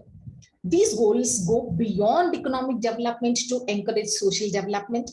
The SDGs aim to promote and tackle other major global issues, including climate change, which we are facing right now, economic inequality, innovation, sustainable consumption, peace, equity, culminating of 17 goals we are supposed to discuss. 169 specific aims and 232 targets are in front of us. Now let us talk about today's topic, SDG goal number 3. Ensure healthy life and promote well-being for all the ages, right from the birth to death. Targets: reduce MMR, IMR, U5MR, end communicable diseases, prevent substance abuse, universal access, reduce 1/3 of premature mortality from non-communicable diseases, and half the deaths from road accidents. Well, let us see what is this MMR, IMR, and U5MR. Ensure healthy life and promote well-being for all at all ages. MMR is maternal mortality ratio, infant mortality ratio, IMR, and U5MR is under 5 years of age mortality rate. is closely related to some negative socio-economic factors like malnutrition, low immunization rates, and education, just now what other speakers have spoken about it. Now, what are the aims to reach the goals? To ensure healthy lives and promote well-being for all at all ages. Health and well-being are very, very important at every stage of one's life, starting from the beginning, from the birth of a child. This goal addresses all major priorities like reproductive, maternal, newborn, child and adolescent health, communicable and non-communicable diseases, universal health coverage, and access for all to safe, effective, quality, and affordable medicines and vaccines. I'm really thankful to our Telangana government. When this pandemic was affected, we got good vaccines where many lives were saved. And to prevent needless suffering from preventable diseases and premature deaths by focusing on key target that boosts the health of a country's overall population. Regions with the highest burden of diseases and neglected population groups and regions are priority areas. We have to focus on these areas where really neglected population groups are there. Goal 3 also calls for deeper investments in research and development, health financing, and health risk reduction and management. Well, let us see the targets. Target number 1 in front of us by 2030, reduce the global maternal mortality ratio to less than 70 per 1 lakh live births. Can we? Yes. If the questions say, can we? Definitely, if you all put our hands together and save the environment. Sorry. Maternal mortality refers to deaths due to complication. Why these deaths are occurring? It's just because of complications from pregnancy or childhood. If we take care of these people, I think we can reduce. Accurate measurement of maternal mortality remains challenging and many deaths still go uncounted. There are a number of hospitals where it was unregistered. And many countries still lack well-functioning civil registration and vital statistic systems. And where such systems do exist, reporting errors. There are many errors even if you find out. Whether incompleteness, unregistered deaths during pandemic, there were many lakhs of people were unregistered, also known as missing, or misclassification of cause of death, continue to pose a major challenge to data accuracy. If we have the correct data, I think we can definitely make sure that the death rate can be reduced. And how we can control this? If we have skilled attendant, every government institution, if they are trained well and if they are skilled attendant, definitely we can reduce the mortality rate. Having a skilled healthcare provider at the time of childbirth is very, very important. Many of the women lose their life at the childbirth.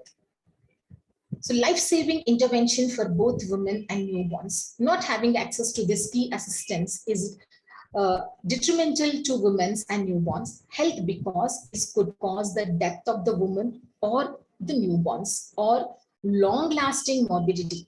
Achieving universal coverage for this indicator is therefore essential, very, very essential for reducing maternal and newborn mortality and morbidity. The next target is by 2030 in front of us is to end the preventable deaths of newborns and children under 5 years of age. That's not what we said, that U5MR.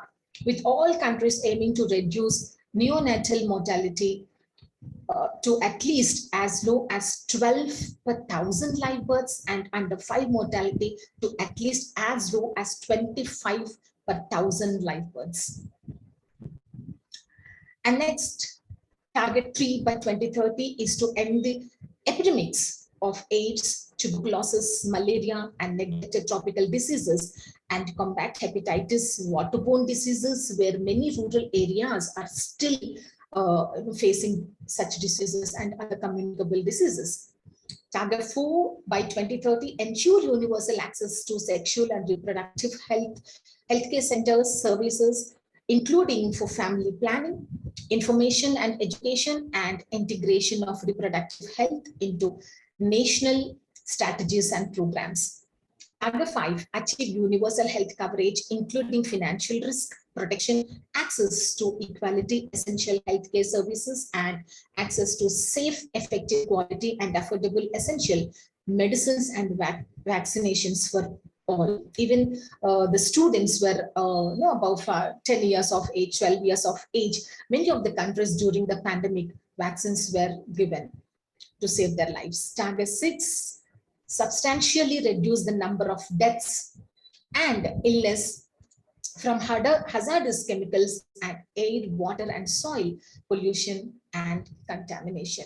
If we keep the surroundings clean, and if we motivate and if we teach them how to keep the cleanliness regarding the hygiene, definitely every rural area, if they participate in this, definitely the whole country will become greenery. So good health and well-being for all is the foundation of the substantial development agenda. Despite recent progress, major challenges remain with regards to health.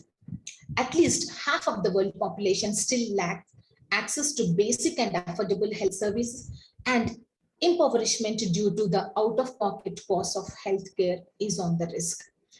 Even today, I can say that as I'm working as an academician in a rural place, many of the areas, villages, are still impoverished, and they require an emergency help and need at the hour of the hour.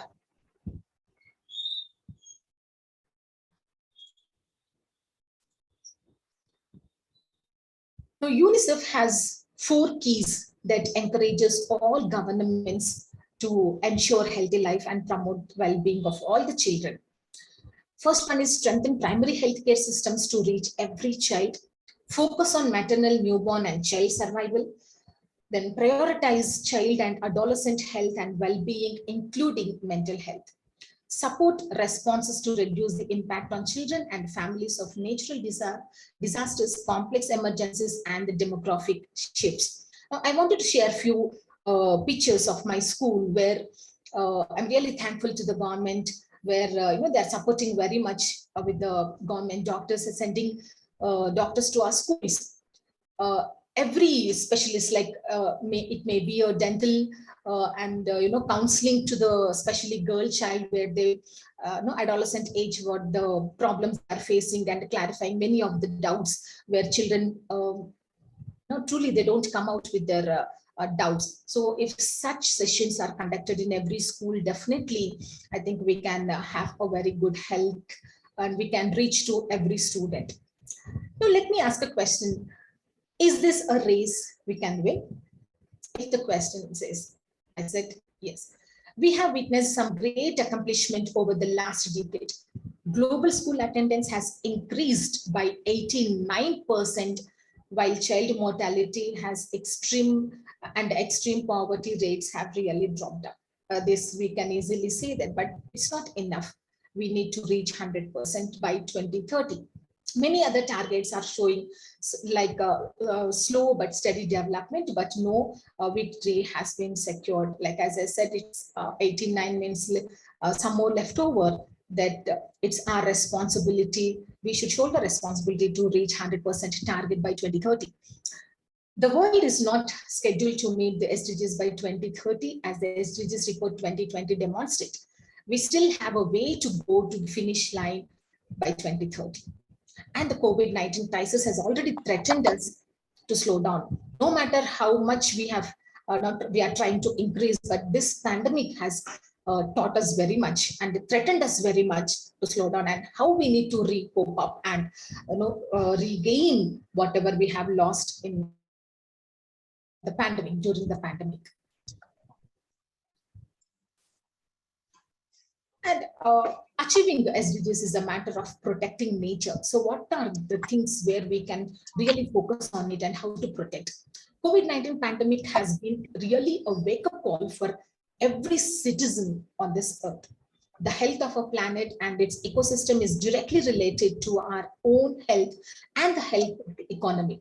Protecting and restoring forests, mangroves, marine and coastal habitats help us achieve many goals. From tackling climate change to assisting millions of people in escaping poverty. As we rebuild from this global pandemic, it is critical now that we reassess our relationship with the nature, like plantation and increasing the greenery and thinking about the non-usage of plastics, and all this matters a lot. At the national, corporate and individual levels, achieving SDGs is a matter of making wise decision. I really thank this platform by taking a very global, wise decision to discuss on these major issues. Companies must take advantage of the opportunity to prioritize a greener economy, abolish fossil fuel, subsidize and assist in the creation of green employment. This is most important of the hour. That gives out quality jobs while protecting society.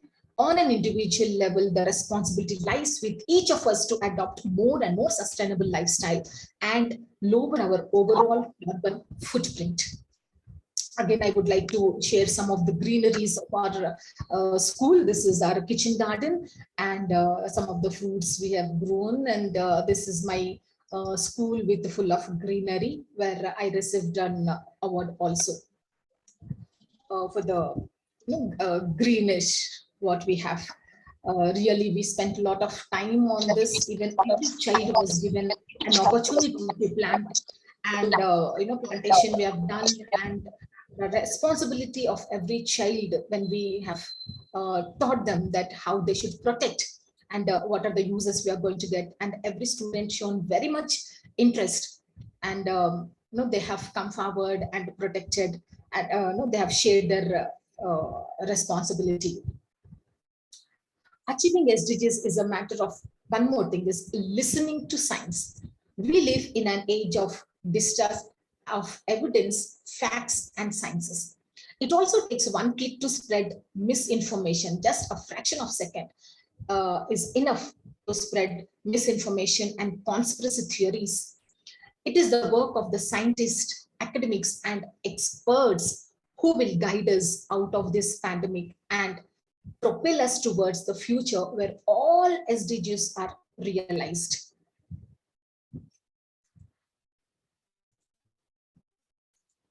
Achieving SDGs require, the main change is cooperation. I'm really thankful to this platform where all the countries are very much cooperative in developing this. SDGs serve as a reminder that without shared responsibility and cooperation, nothing is possible. We risk leaving a large number of people behind if we don't share the blame.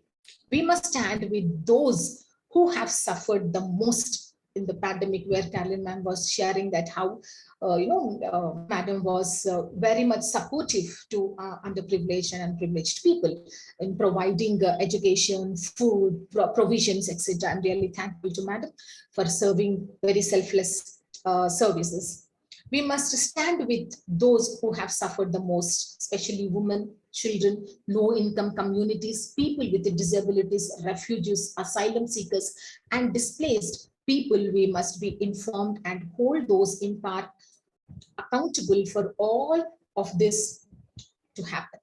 The best thing we can do for future generation is to keep the wheel turning, keep that conversation going on, and motivate each other to do better for the planet. I'm really thankful to the government, Telangana government, and the central government, Sri Prime Minister Modi ji, for bringing up number of policies to help this, especially children, like providing MDM, which is very nutritious food. We are providing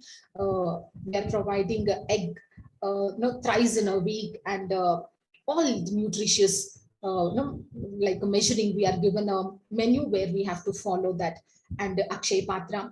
And not only this, health checkups. Every government, doctor has to visit a school and they have to check immunization and vaccination, everything. So I'm really thankful to the government, where I'm proudly say that, I can proudly say that if we compare with the recent years, the communicable these diseases have come down drastically, and most of the students are leading their healthy lives. I'm really thankful for giving me this opportunity, and I thank all the members for patiently listening to me. And namaste. Thank you, ma'am. Thank you so much. Really patiently listening, because already 4 or 5 speakers have left during this terror. But you this time deserve that. Wonderful presentation. I'm not going to speak much, but beautiful, ma'am. Thank you. Thank you so much within a short span. And really, I'm sorry for taking so much of time for this.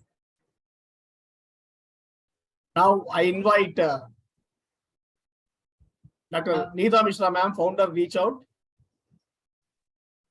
Thank you. Over to you, Thank ma'am. you so much. Thank you. So, how to close this? Thank you, sir. Thank you very much.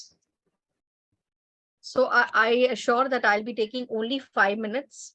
Yes, ma'am. And Yes, ma'am. Please. this 5 minutes is very, very important, because I am not talking what everyone has actually been talking about. So let me give you my introduction. I am basically a psychotherapist, a behavioral trainer, and I have a flight to catch because I have to move to train the principals tomorrow early morning, and I'm already pretty late here. So let me tell you that I work with the rape survivors. I work with the destitute children. I work in the jail with the inmates. I also work with the transgenders for inclusion and diversity, getting them job in the corporate. So whatever we were speaking, all the educationalists, all the visionaries, all the global ambassadors, let me tell you that I am borrowing the statement from Dr. Archana ma'am, where she had written, "Is this race we can win?" Yes, certainly we can win this race if we start practicing only 3 things. That is A, B, and C. A is acceptance. This, all the SDGs, all the 17 SDGs, it's not necessary that we start from our school or from our surroundings. It's important to start from me, myself. How am I accepting this SDGs? Am I walking the talk? That is very, very important. We all talk about these people should be doing, the government should be doing, the community should be doing, but it's about how am I doing this and how am I practicing this? So first is acceptance is the key. We need to accept and we need to follow what the heart tells. Many a times there is always a juggle which goes on between the heart and the mind. And there is where we need to understand it's important to listen to your heart. Coming to the B, your behaviors. When we talk about acceptance, acceptance is about everyone. Acceptance is about class, creed, community, everyone, no sex, no religion. Accept people the way they are. We try to fix people. It's not necessary to fix people. We are not here to put the puzzle in the right place. Accept people the way they are. In our own house, we see that our parents, our siblings, our caretakers, our maids, no one is on the same page. We are all unique. We are all special. And we all special can bring in amazing inputs. So that is where our behavioral aspect is seen. The behavior should have our core values. Our core values have to be cleared. And if we are practicing whatever we preach, definitely we will be seeing that the younger generation will 100% follow that. We will not have to give in a special kind of treatment to anyway, where we are so scared that there would be a mental health pandemic. Why are we even thinking about it? If I am positive, if my mindset is positive, if my surrounding is positive, 100%, whatever I am pouring in the cup, I will get that. If I'm pouring in coffee, I will get coffee. I cannot expect a mango juice. Absolutely no. If I am putting the seeds of watermelon and expecting a tomato to come out, it's not going to be possible. So the best thing is to give from your heart selflessly.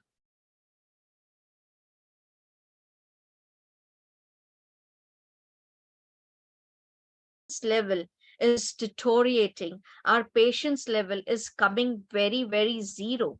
And that is where we see there are problems with physical health, mental health, social health, emotional health, financial health, because all the finances are going to the doctors, healers, therapists. There is nothing which is getting maintained.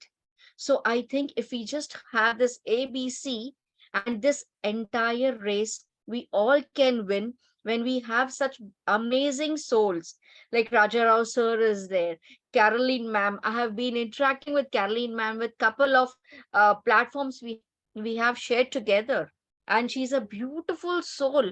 And we have all the beautiful people. I think that is what Raja Rao sir has manifested to make this entire globe, entire universe peaceful, happy, healthy, and a cheerful place for everyone to stay.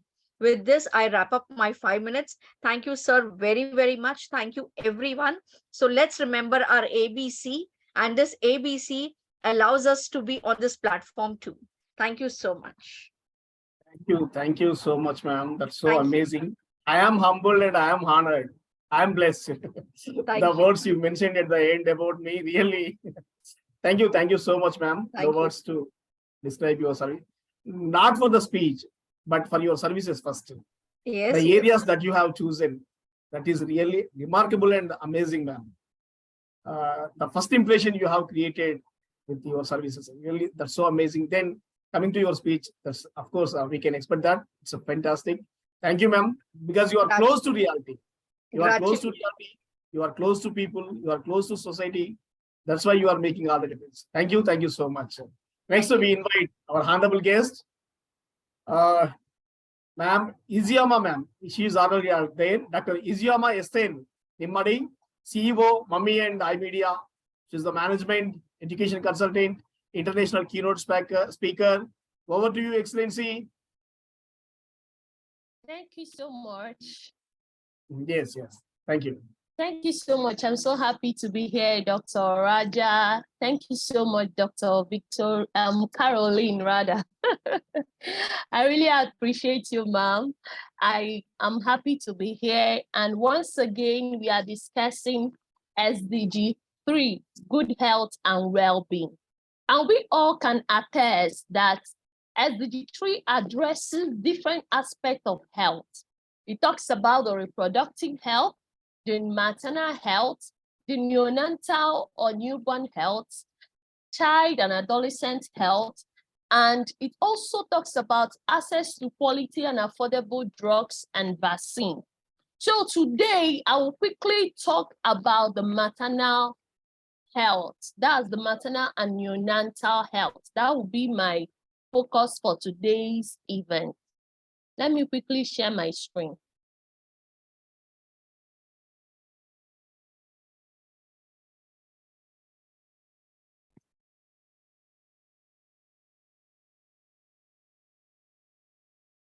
All right, so we are looking at good health and well-being. SDG 3 ensures healthy lives and promotes well-being at all ages. Let me quickly.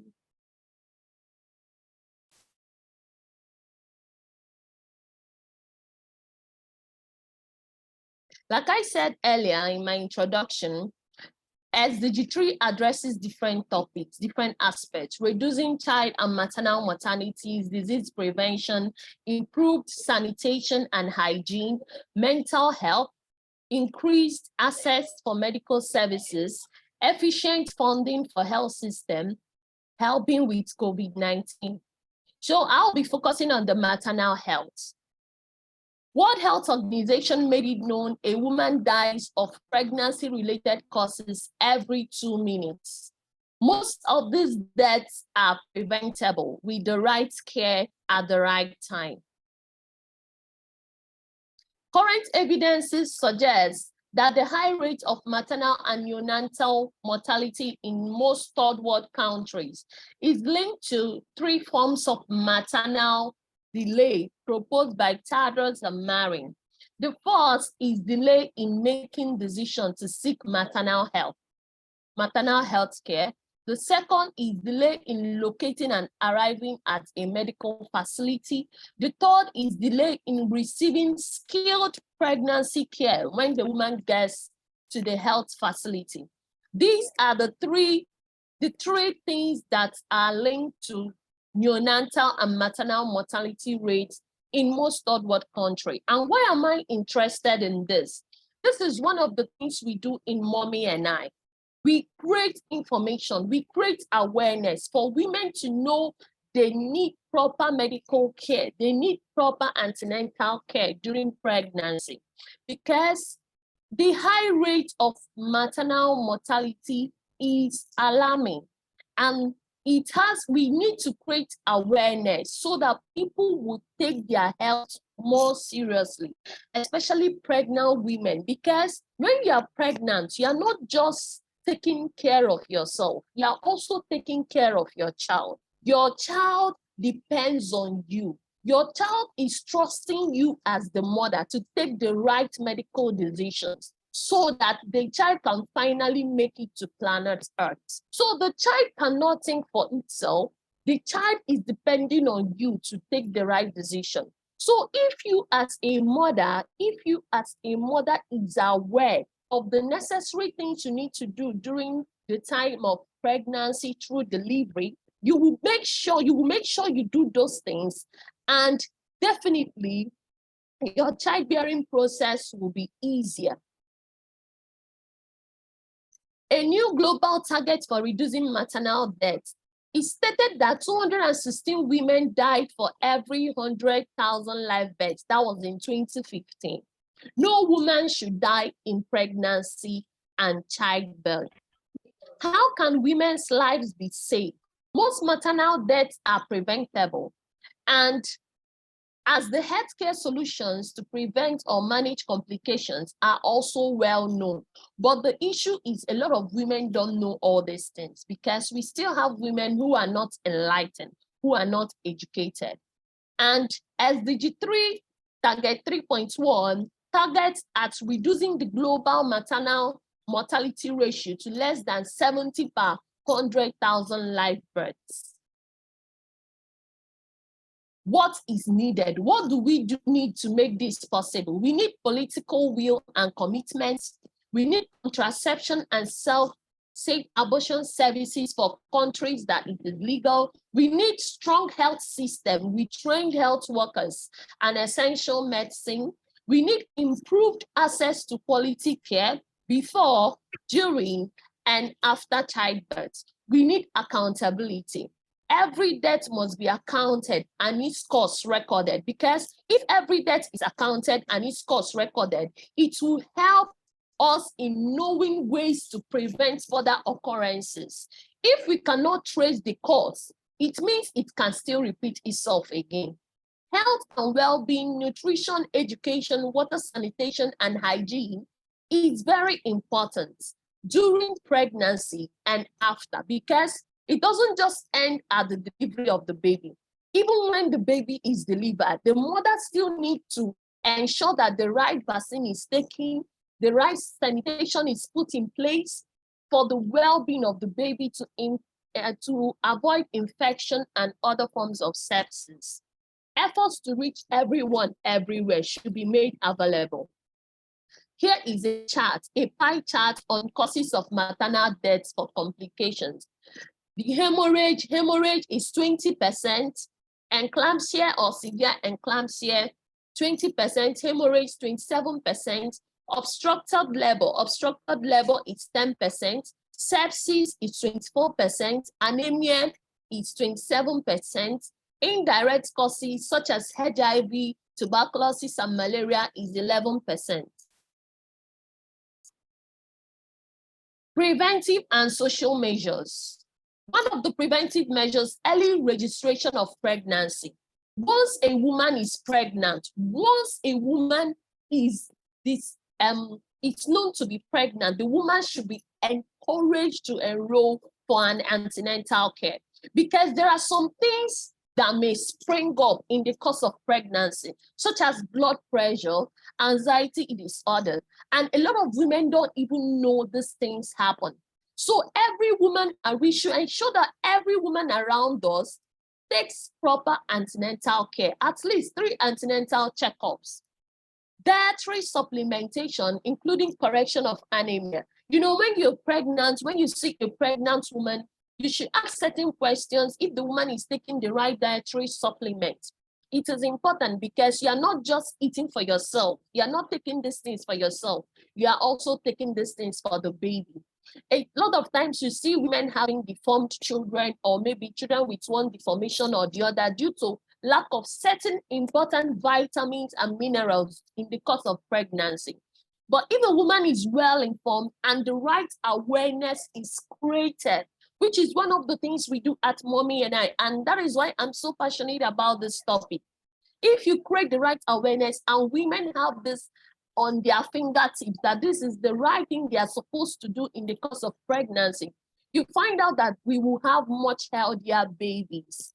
Prevention of infection and hemorrhage during puerperium, this is very important, because even in the course of delivery, if the right care is not taken, and if the right medical professional is not handling a woman's childbirth, you find out there are issues of hemorrhage, a woman bleeding excessively to death. This is preventable if we have the right knowledge as women.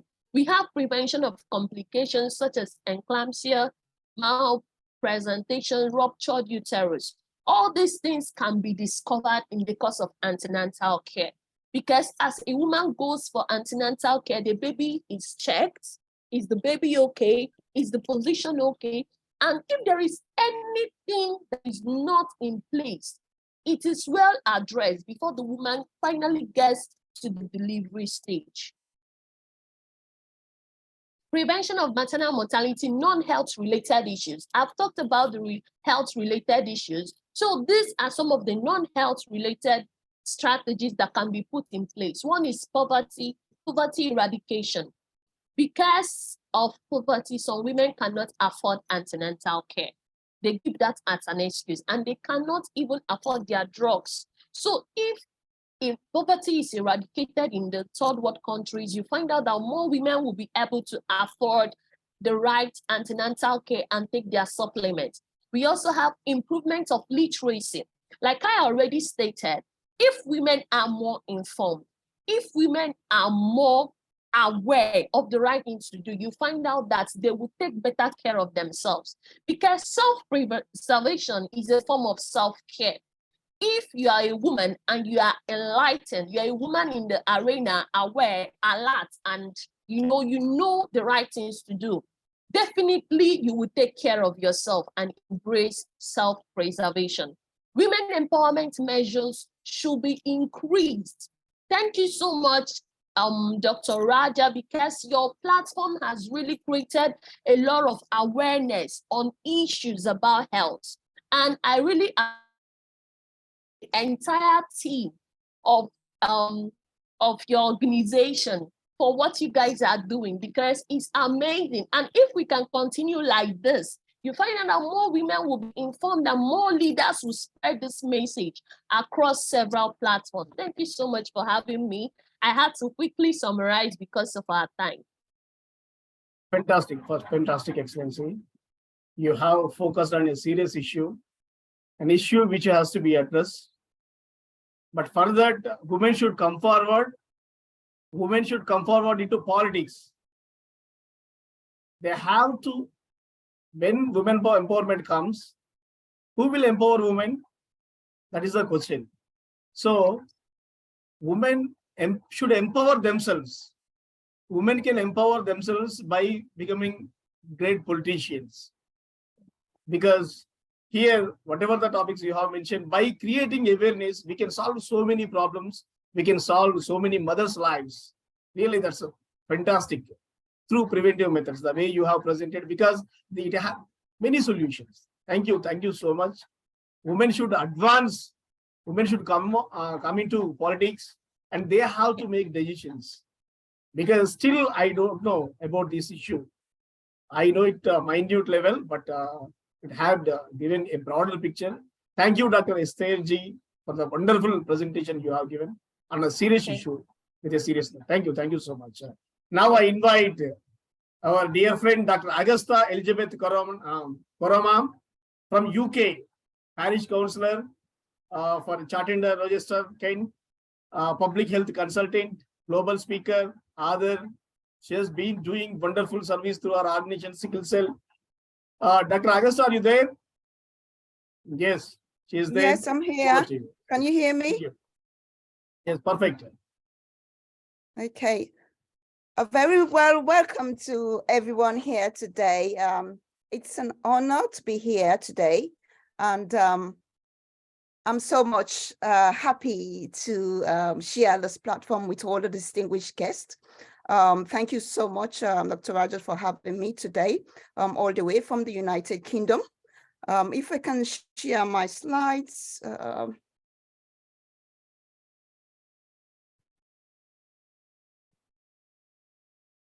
Right, I don't know if I can see.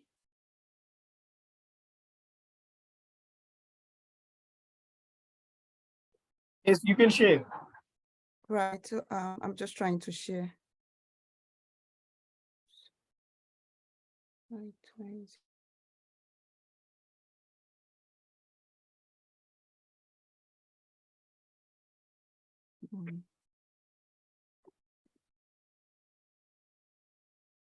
Yes, oh my God, this is.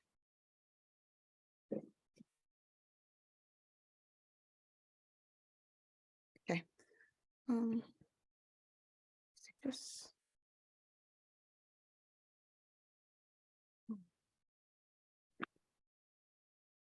There's a problem there, I think.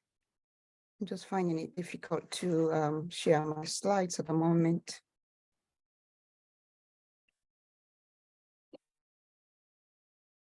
Okay, where we are. Where is it? Can you see my screen? No. No, you can't. No.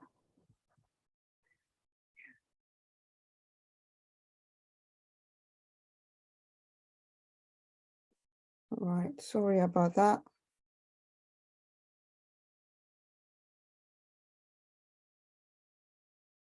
Okay. Oh. Recording in progress.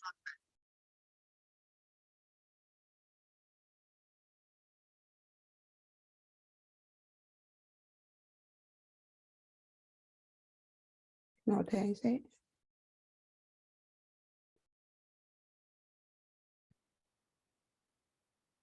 Okay, right. I don't think I can find it here. I don't know.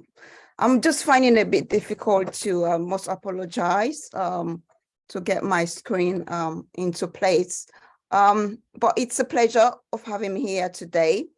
Today we're talking about good health and well-being. We ensure healthy lives at all times in our lives. And the WHO, the World Health Organization, has deliberately launched the 2030 agenda focusing on tackling non-communicable diseases. It also covers health security, as reproductive system, maternal, newborn, adolescents, health, infections, disease, universal health coverage. So in order for all of that, today, I'm just generally going to talk about health and well-being in generally. How can this be achieved in a way? We all have a duty of care in our world. However, you can start with yourself by taking responsibility in protecting and promoting your own well-being. This can be done through choices you make, through holistic care and informed choices. It's so important that we make these choices. Making sure your children are up to date with their vaccination, and all the things that they have to do in terms of that. Making sure that we are actively in control of our health. It's also very much important. And eating healthily. Eat healthily. A healthy diet, as all the people have said as well, will reduce the risk of diet-related diseases. Also, there is a growing amount of evidence showing for food affects our moods, and it's so important. So what you eat, the types of food you eat, the timing of the food, things are really sensitive in terms of food. Feelings of well-being can be protected for ensuring that our diet provides adequate amount of brain nutrients, such as essential vitamins and mineral, as well as water. It's so important to drink water. For me, I'll say most of the time, I just drink water. I don't drink anything like that. I drink water because water is so important in dealing with health conditions as well. And during our daily lives on everyday activities, we need to drink water. The other thing I want to emphasize on today is mindfulness. Be mindful. Mindfulness meditation can be practiced at all times. Research has suggested that it can reduce anxiety levels, low moods, and all of that. Stress, anxiety, depression, all of those things can be reduced. Right, and the next one is restful sleep. Most of us don't find time to sleep well enough. Either it can be because maybe we are so busy, doing so much stuff, but it's always advisable to have a good night rest.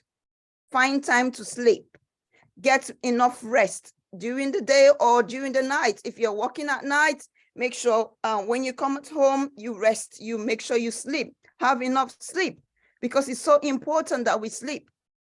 Physical well-being.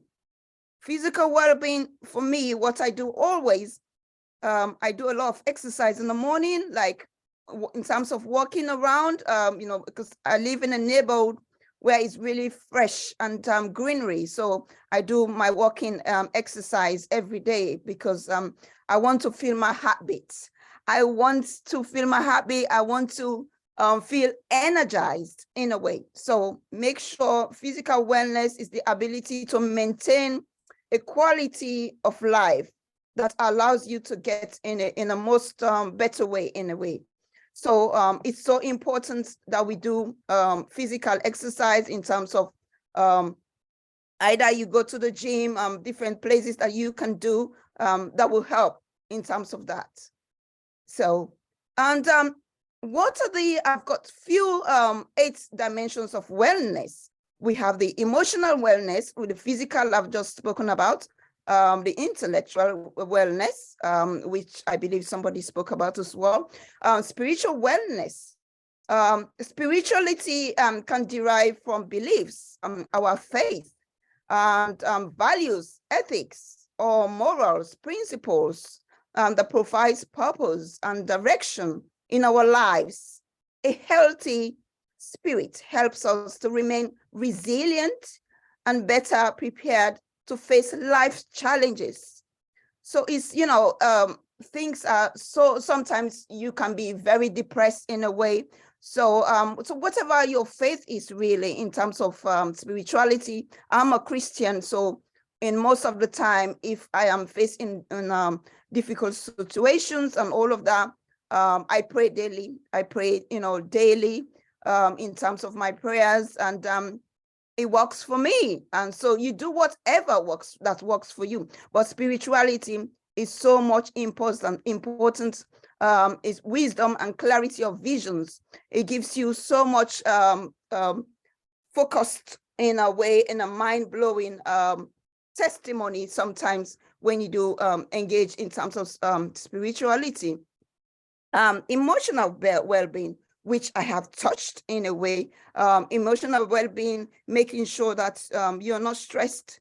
Most of the time, I'll say that we have to be very mindful of the people that's around us, and the other speaker was saying that, we need to be patient and all of that. Yes, we do need to be patient in dealing with ourselves.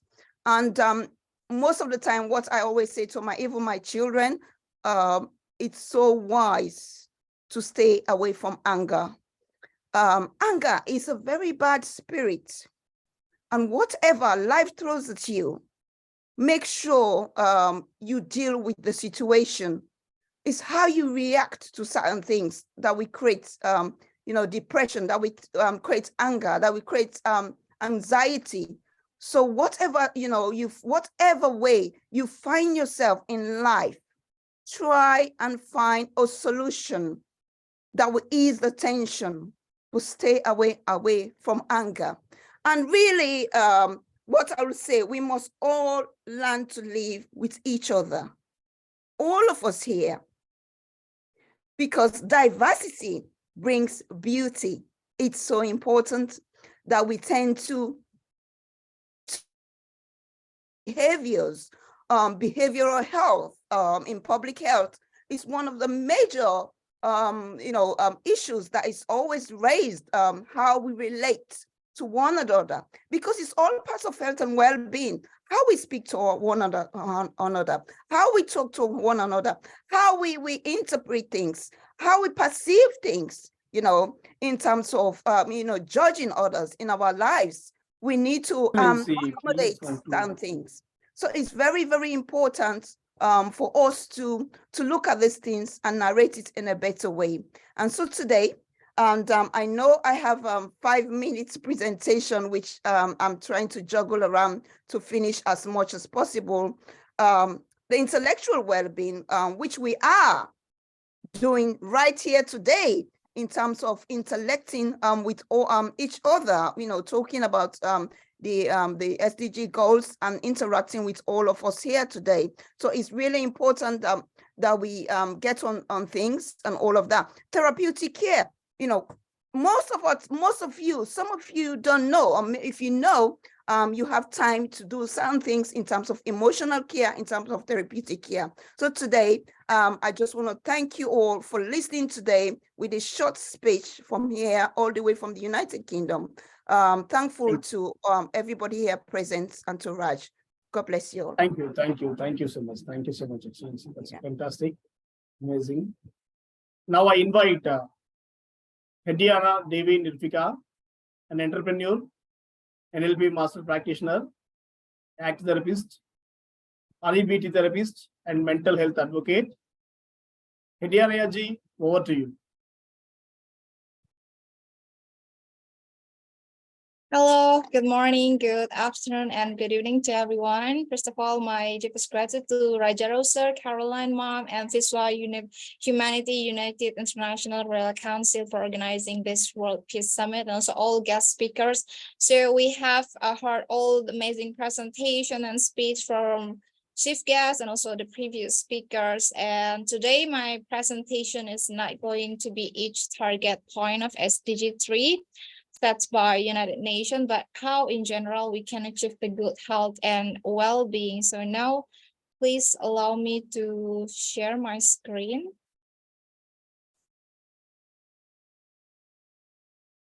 Okay, is it visible? Yes, absolutely. Okay, so before I'm going to start my presentation, I want to show a little short videos about how we actually can solve the overall problem of good health and well-being.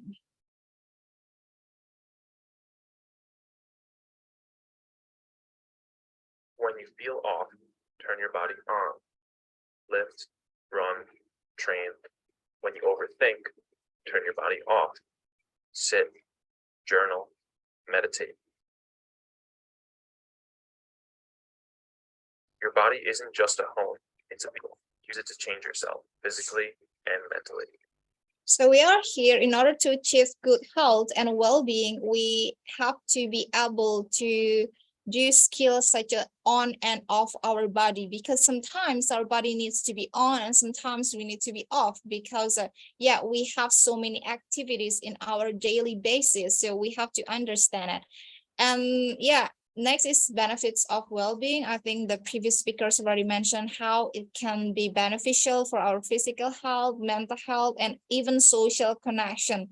Yeah, we know that when we maintain a good health and well-being, it means like we have more energies. And in order to be a successful person, we have to save our energy and save it in a place that we need to serve it. Because yeah, when we are not physical healthy, then we not even going to go outside, for example, or even we cannot even attend an online meeting. So we have to be careful with it. And when we care about our mental health as well, of course, it's going to boost our well-being and overall and increase our potential for social interaction. Because when we have mental health issues, for example, we tend to isolate ourselves from other people. Maybe we don't want to meet a certain people, or maybe we tend to avoid a certain activities, which is maybe stop or avoid us from new opportunities. But when we can have a social connection with each other, or maybe with new people or even stranger, we can open new opportunities, which is will be good for our future. So first thing, in order to have a good health and well-being, we have to produce like a daily routine healthy eating habits. Because yeah, when we want to be healthy, we have to maintain what we feed on our body and our mind as well. First, of course, we have to consume more fruits and vegetables, because yeah, when we are having enough amount of fruits and vegetables, it can really bring us the energies that we need throughout the days. At least you can try 5 foods, or maybe combine with the vegetables if you're having a daily diet, or even in general, one fruit or maybe 1 vegetables, it's going to be okay, rather than nothing at all. And next is choose whole grains like bread, pasta, rice, and cereals. But one thing we have to make sure in here, just because I mentioned here about choose whole grains, it doesn't mean like you can eat whatever or the amount of pasta or rice in too much. Remember that even all of this for kind of the foods that I mentioned, you have to take care in a good portion. You have to be balanced it. I mean, like you cannot take like maybe too much, because you know, when we consume too much, then it's not going to be good for us.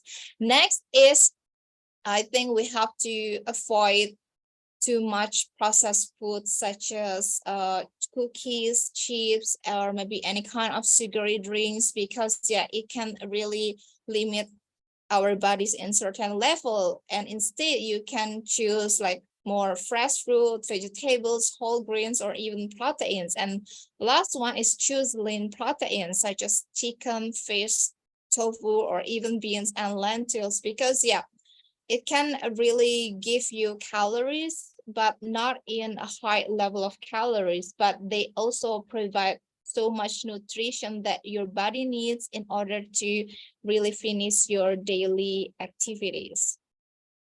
So some people might think like, okay, when we talk about healthy diet or healthy food, it might be not delicious or less taste than the other food, but actually not. I have 5 examples here for delicious food that's still in a healthy way. First is grilled salmon with salsa avocado, like you can see in the picture here.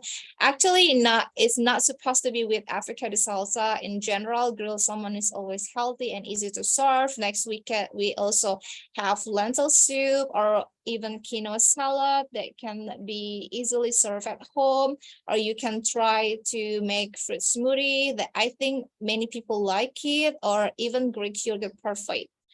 This kind of foods and drinks are really something that you can feel it, the deliciousness inside of it, but still in a healthy way. So one thing that we have to make sure in order to make a healthy foods is we have to avoid too much processed foods. Just because like we want to have a healthy food doesn't mean it's supposed to be tasteless. Sometimes we also have to taste the food that's still yummy, but in a healthy way. And you can always check on the internet what other more recipes that you can try at home. So next is, of course, to maintain our good health and well-being, we need to do exercise and physical activities. Like the previous speakers, I think most of them already mentioned about this, because yeah, it can improve our cardiovascular health, which is really help us to make high blood pressure not really in risk, because when we try to exercise, we tend to avoid this high blood pressure, because yeah, our body produces the more what we need. Next is it also can strengthen muscles and bones. Like as we get older, we might tend to have a weakened bones, and when we do exercise regularly, it can avoid or even prevent the risk of osteoporosis. So you can have healthy life, and you can still play with the grandchildren or even with your children, with your family members in a fun way. But we know that when we have osteoporosis problem, we tend to avoid several activities because we're afraid maybe we're going to break our bones and so on. Next, of course, it's going to help us to control our weight and also boost our moods, because when we do exercise regularly, it can release endorphins, which can balance and improve your mood. And of course, it's going to reduce the symptoms of depression and anxiety, because when we have balance enough mood, then even when you got a panic attack or maybe anxiety, your brain knows how to stimulate it in a normal way. Next, it can also enhance cognitive function, because yeah, it can reduce the cognitive decline in older adults. And the sixth is improved sleep. We know that so many research has shown that when we try to exercise regularly, it can help us to make our sleep pattern better, because yeah, your body knows when it's supposed to be relaxed and when it's supposed to be work and rest again. Because yeah, when we have a bad cycle of sleeping, we tend to keep doing it, because yeah, I'm trying to take a sleep, for example, 6 to 8 hours, but when we get busier life, then we fall into that bad cycle again, and we got maybe additional anxiety or maybe stress and so on. So it can also affect our sleep pattern. But when you do exercise, no matter how tired you are or even so much things on your mind, you're going to sleep well at the night, because yeah, your body knows how to relax at the right time, because you already take enough time to move your body, for example. And of course, with the exercise and any kind of physical activity, it's going to reduce the stress, because it can release the cortisol hormone, which is leading to a lower stress levels, and it's going to be good for the overall well-being. Next is some physical activity that you can incorporate in your daily life. When we talk about exercise and physical activities, some people often give a result or maybe reason like, okay, I don't have time to go to the gym. So that's the excuse. Or the other excuse, I'm too busy and I don't know how to use equipment at the gym, for example, just to avoid any kind of physical activities. But actually not, we can simply take the stair instead of the elevator, and it's really kind of physical activity that can make us in a good health as well. Or we can try to park the car or any kind of vehicles far away so we can have a time to walk, or we can decide 15 or 10 minutes walking or jogging, maybe in the morning or after the work, or maybe you can simply do a light stretching or some yoga poses in the morning of before bed. The things that we have to remember, that exercise doesn't have to be a chore. Whatever you feel like there is an activity that you can feel or you can find the joy while doing it, as long as it moves your body, you can count it as physical activities that you can use it for maintaining your health overall. Because yeah, even dancing or maybe you are doing aerobic yoga, it still count as a good activities to maintain your good health and well-being. So play with the kids or even pet is also good kind of activities that you can use. Or if you have more time, for example, in the weekend, you can try to go swim or do water aerobic, or maybe try to new outdoor activities. But I know like many educators are really busy. So I do really suggest any kind of exercise that they can do at home. We also have YouTube where there's so many million videos that you can watch it at home and in your pace time and in your comfortable time and in comfortable place when you want to do it. So we know that when we do practice the good health and well-being, it relates to the mental health, because taking care of mental health is as important as taking care of our physical health. And when we know how a good mental health can really help us to fight with our daily stressor life, then I'm sure most of us want to keep maintaining it. But the thing is not really as easy as it seems, because there are so many stressors in our life, and we tend to fall into some cycle or pattern that keep repeating us from that situation.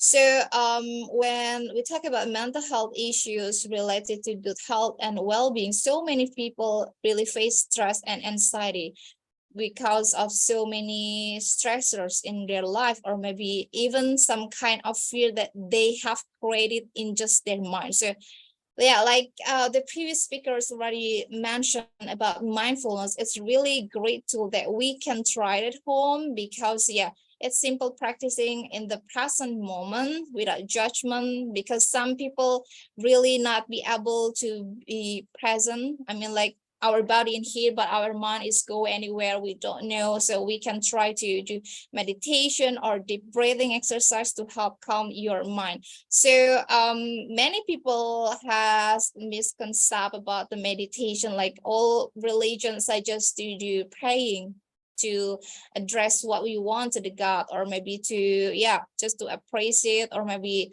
tell what's our problem and so on. We have that prayer time for I think for all religions. And when we talk about meditation, it's not only for a certain religion, for example, but meditation, we can take it as a time where our mind really calm and relaxed, so we can hear or we can get inside of what prayers we had during the meditation. For example, I'm Muslim, I'm praying during my praying time, and then when I do meditation, it's simple like being in the present moment, and suddenly I get so many insights. So actually it's not supposed to be a specific religion. We still do praying to our God, but when we do meditation, it's supposed to be a moment where we relax our mind. And we know when we relax our mind, we can get more insights or even new ideas. So this is a real high suggestion. Next is exercise regularly. Of course, like I have mentioned before, when we do exercise regularly, it can increase our endorphins, and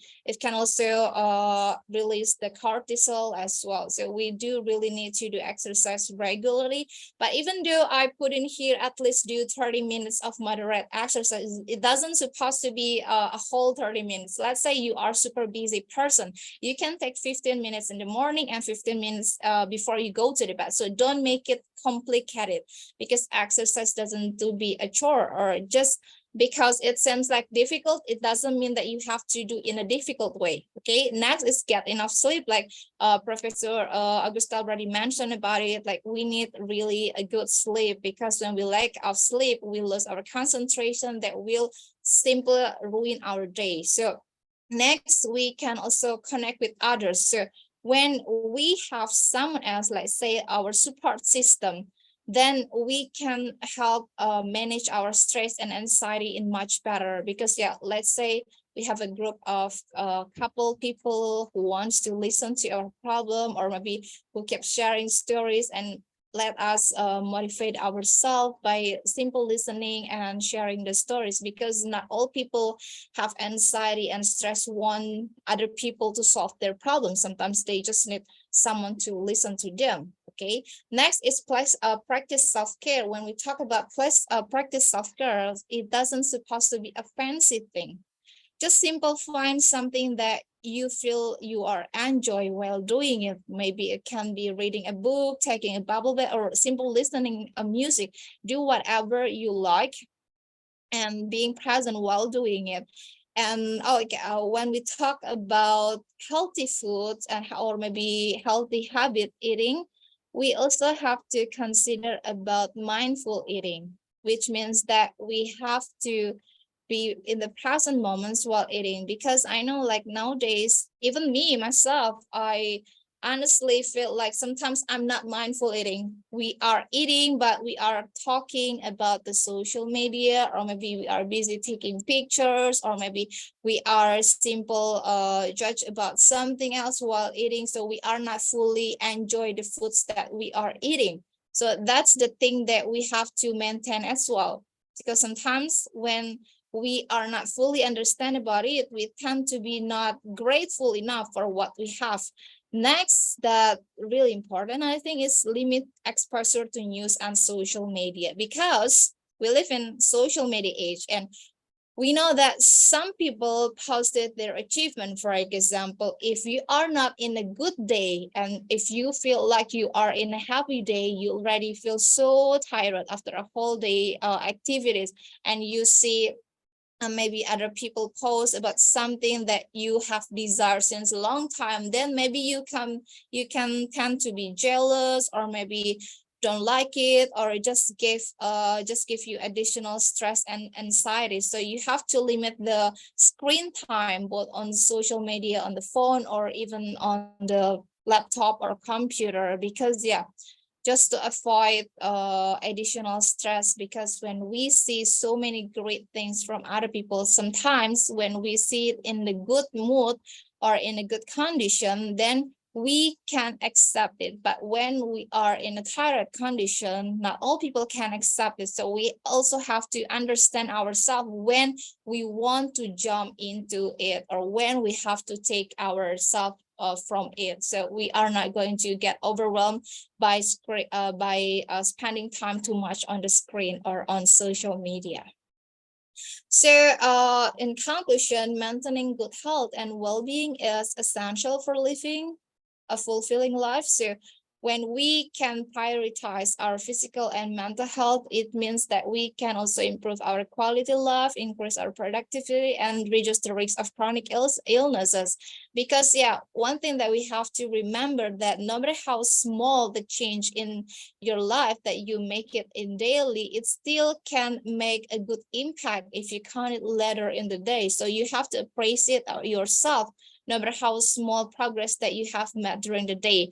And making self-care priority and taking small steps toward a healthy lifestyle is supposed to be a great achievement for you and a good plan for you. Because we don't know, as we get older, our environment has changed, maybe the neighborhood and so on, or any kind of the foods around us have changed. So we have to maintain it. And I hope all of you can commit to take care of ourselves so we can live our lives to the fullest. Thank you so much for the attention, and thank you for listening to me. I'm giving back to Raja Rao, sir. Thank you so much. Thank you, Excellency. Thank you so much. It's wonderful. You have given an encyclopedia of health. Really, that's so wonderful. Thank you. Thank you so much. I invite Jakpata Kofi-ji. Are you there? Last speaker, Professor Dr. Ambassador Marin Mia-ji. Over to you.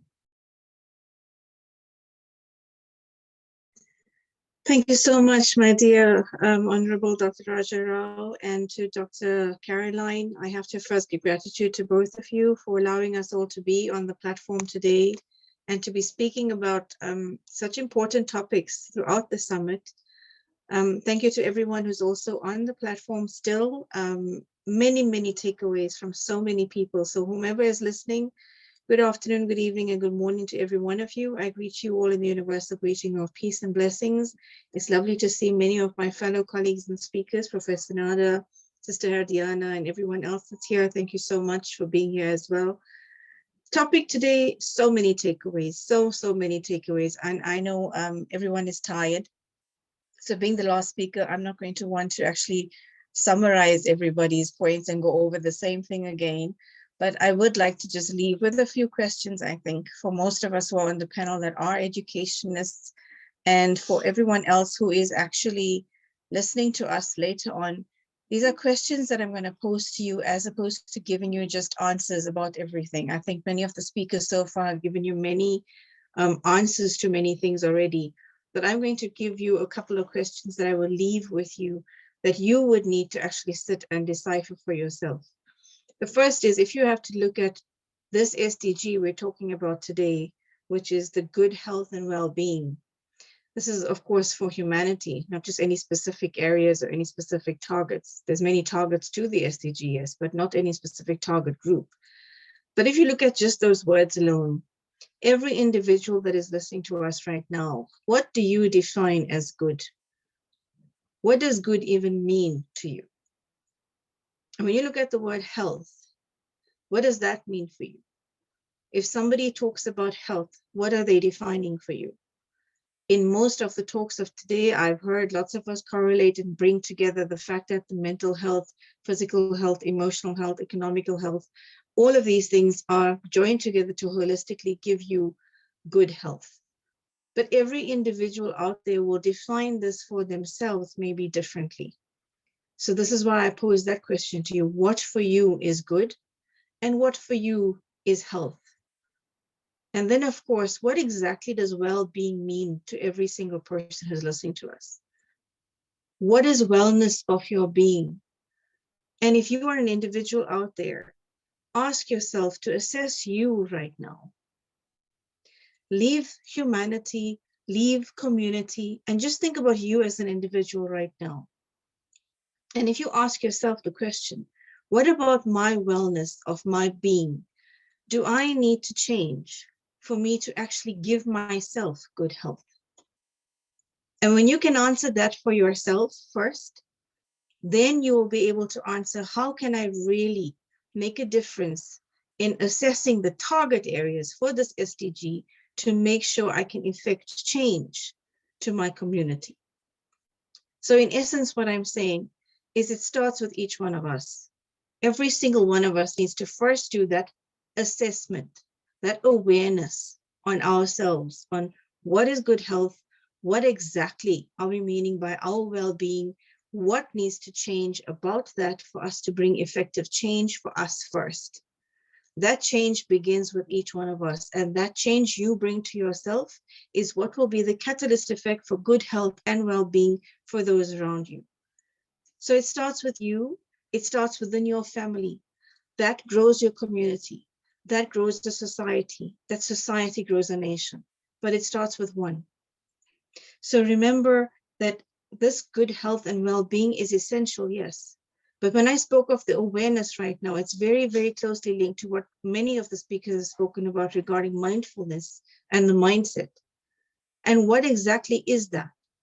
When we want to create the awareness and when you want to try to answer the questions I have just posed, what are we doing? We're making you think. So what are we linking this SDG 3 to? We're linking it to the SDG, which is about education. And when you decide by educating yourself with your answers to this awareness, when you educate yourself about your awareness of good health and well-being, you're actually going to start to learn different methodologies of how to eradicate the poverty, how to eradicate the hunger, how to bring about good economic growth. So every SDG automatically starts to link itself into each other. And holistically, that is why this summit is so crucial. That is why Dr. Caroline and Dr. Raja are bringing this summit together and putting us all together to learn about each of these SDGs is beautiful, because we're not just focusing on just one.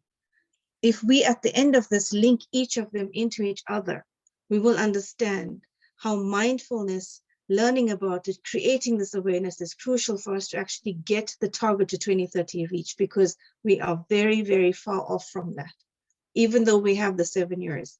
But if we pull it together like in summits like this, and then effectively start to implement change, not just talk, take it back from here, take it into our communities and make the differences in lives, we can definitely still make the target of 2030. So I'm not going to go any further other than to say thank you so much again for the platform. It was an honor to be here and to learn from everybody. We all learn from each other as we grow. But I will leave just those questions. What does good mean for you? What does good health mean for you? And what do you have to change about you to create wellness of your being? Because your wellness, your good health for you first is the catalyst for others around you. And that education for that is from your mindset, is your taking the time out, and it is for you to make the change first for yourself, to make the change for others around you. So thank you again, Dr. Rajarao and Dr. Caroline, to everyone else who stayed on the platform to listen to the last speaker of today. Thank you very much. God bless. Thank you, Excellency. Thank you so much. Caroline, ma'am, anything from your side or a vote of thanks? Okay. So it's a great day. Actually, I have given my appointments at 10 o'clock, 10:30, 11. I have 3 meetings after 10 o'clock. I thought that the meeting would end at 9:59. I didn't expect this, but it deserves. Our time deserves, because meetings will come and go. But this much beautiful subject on healthy topics, really, that's so amazing and wonderful. I have to start with Professor Nadaji. Nadaji, you are the special guest and you made the program special, so special. Thank you so much. Then Solomon Musa, brother, Professor Solomon Musa, thank you for staying from beginning to end. Kudos to your strength, energy, and patience. Really, you are so amazing. Thank you, my dear brother. And Dr. Stephen Timito, brother, thank you so much for your presence. Thank you so much for joining. And Dr. Vishwanath Panigrahi, sir, soon we will meet on this platform when your subject comes. But thank you for staying with us, supporting us, joining us. Thank you so much. Thank you, sir. Thank you, sir. Dr. GM Archana, ma'am, just we have given you 24 hours before the subject, but even then you have done a fabulous job, ma'am. Fantastic presentation. Thank you so much for your hard work. Thank you so much, sir. And appreciation towards government and our appreciation towards your school. The way you are molding your students, that was so beautiful, ma'am. Thank you so much. Thank you. And I appreciate Ijioma Esther, ma'am. You are so amazing, ma'am. I have seen you in so many programs, on so many flyers, and on so many occasions on social media. You are doing wonderful job, ma'am. You are doing wonderful job. Kudos to all your efforts, Ijioma Esther, ma'am. Keep up the good work. And Kofi Japtata, ma'am.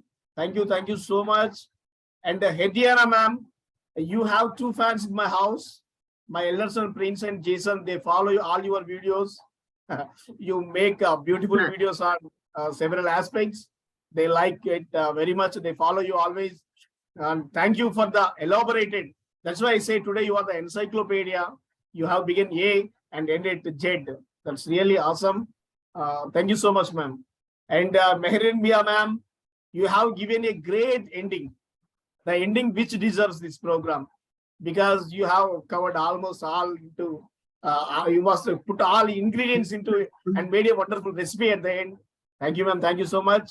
And Sickle Cell Augustus, ma'am, kudos to your wonderful job that you are doing in UK, and you are doing on a global level in all these social media platforms. Thank you so much. Today we have wonderful speakers. I didn't expect, because we couldn't stop them. But sometimes we tried, but we couldn't, because we couldn't get this opportunity to again speak. But we can spend 1 hour, then it would be great enough, because in future there is a day when we talk about all these things. Thank you, all excellencies. We'll meet with a great bang on 4th day with quality education.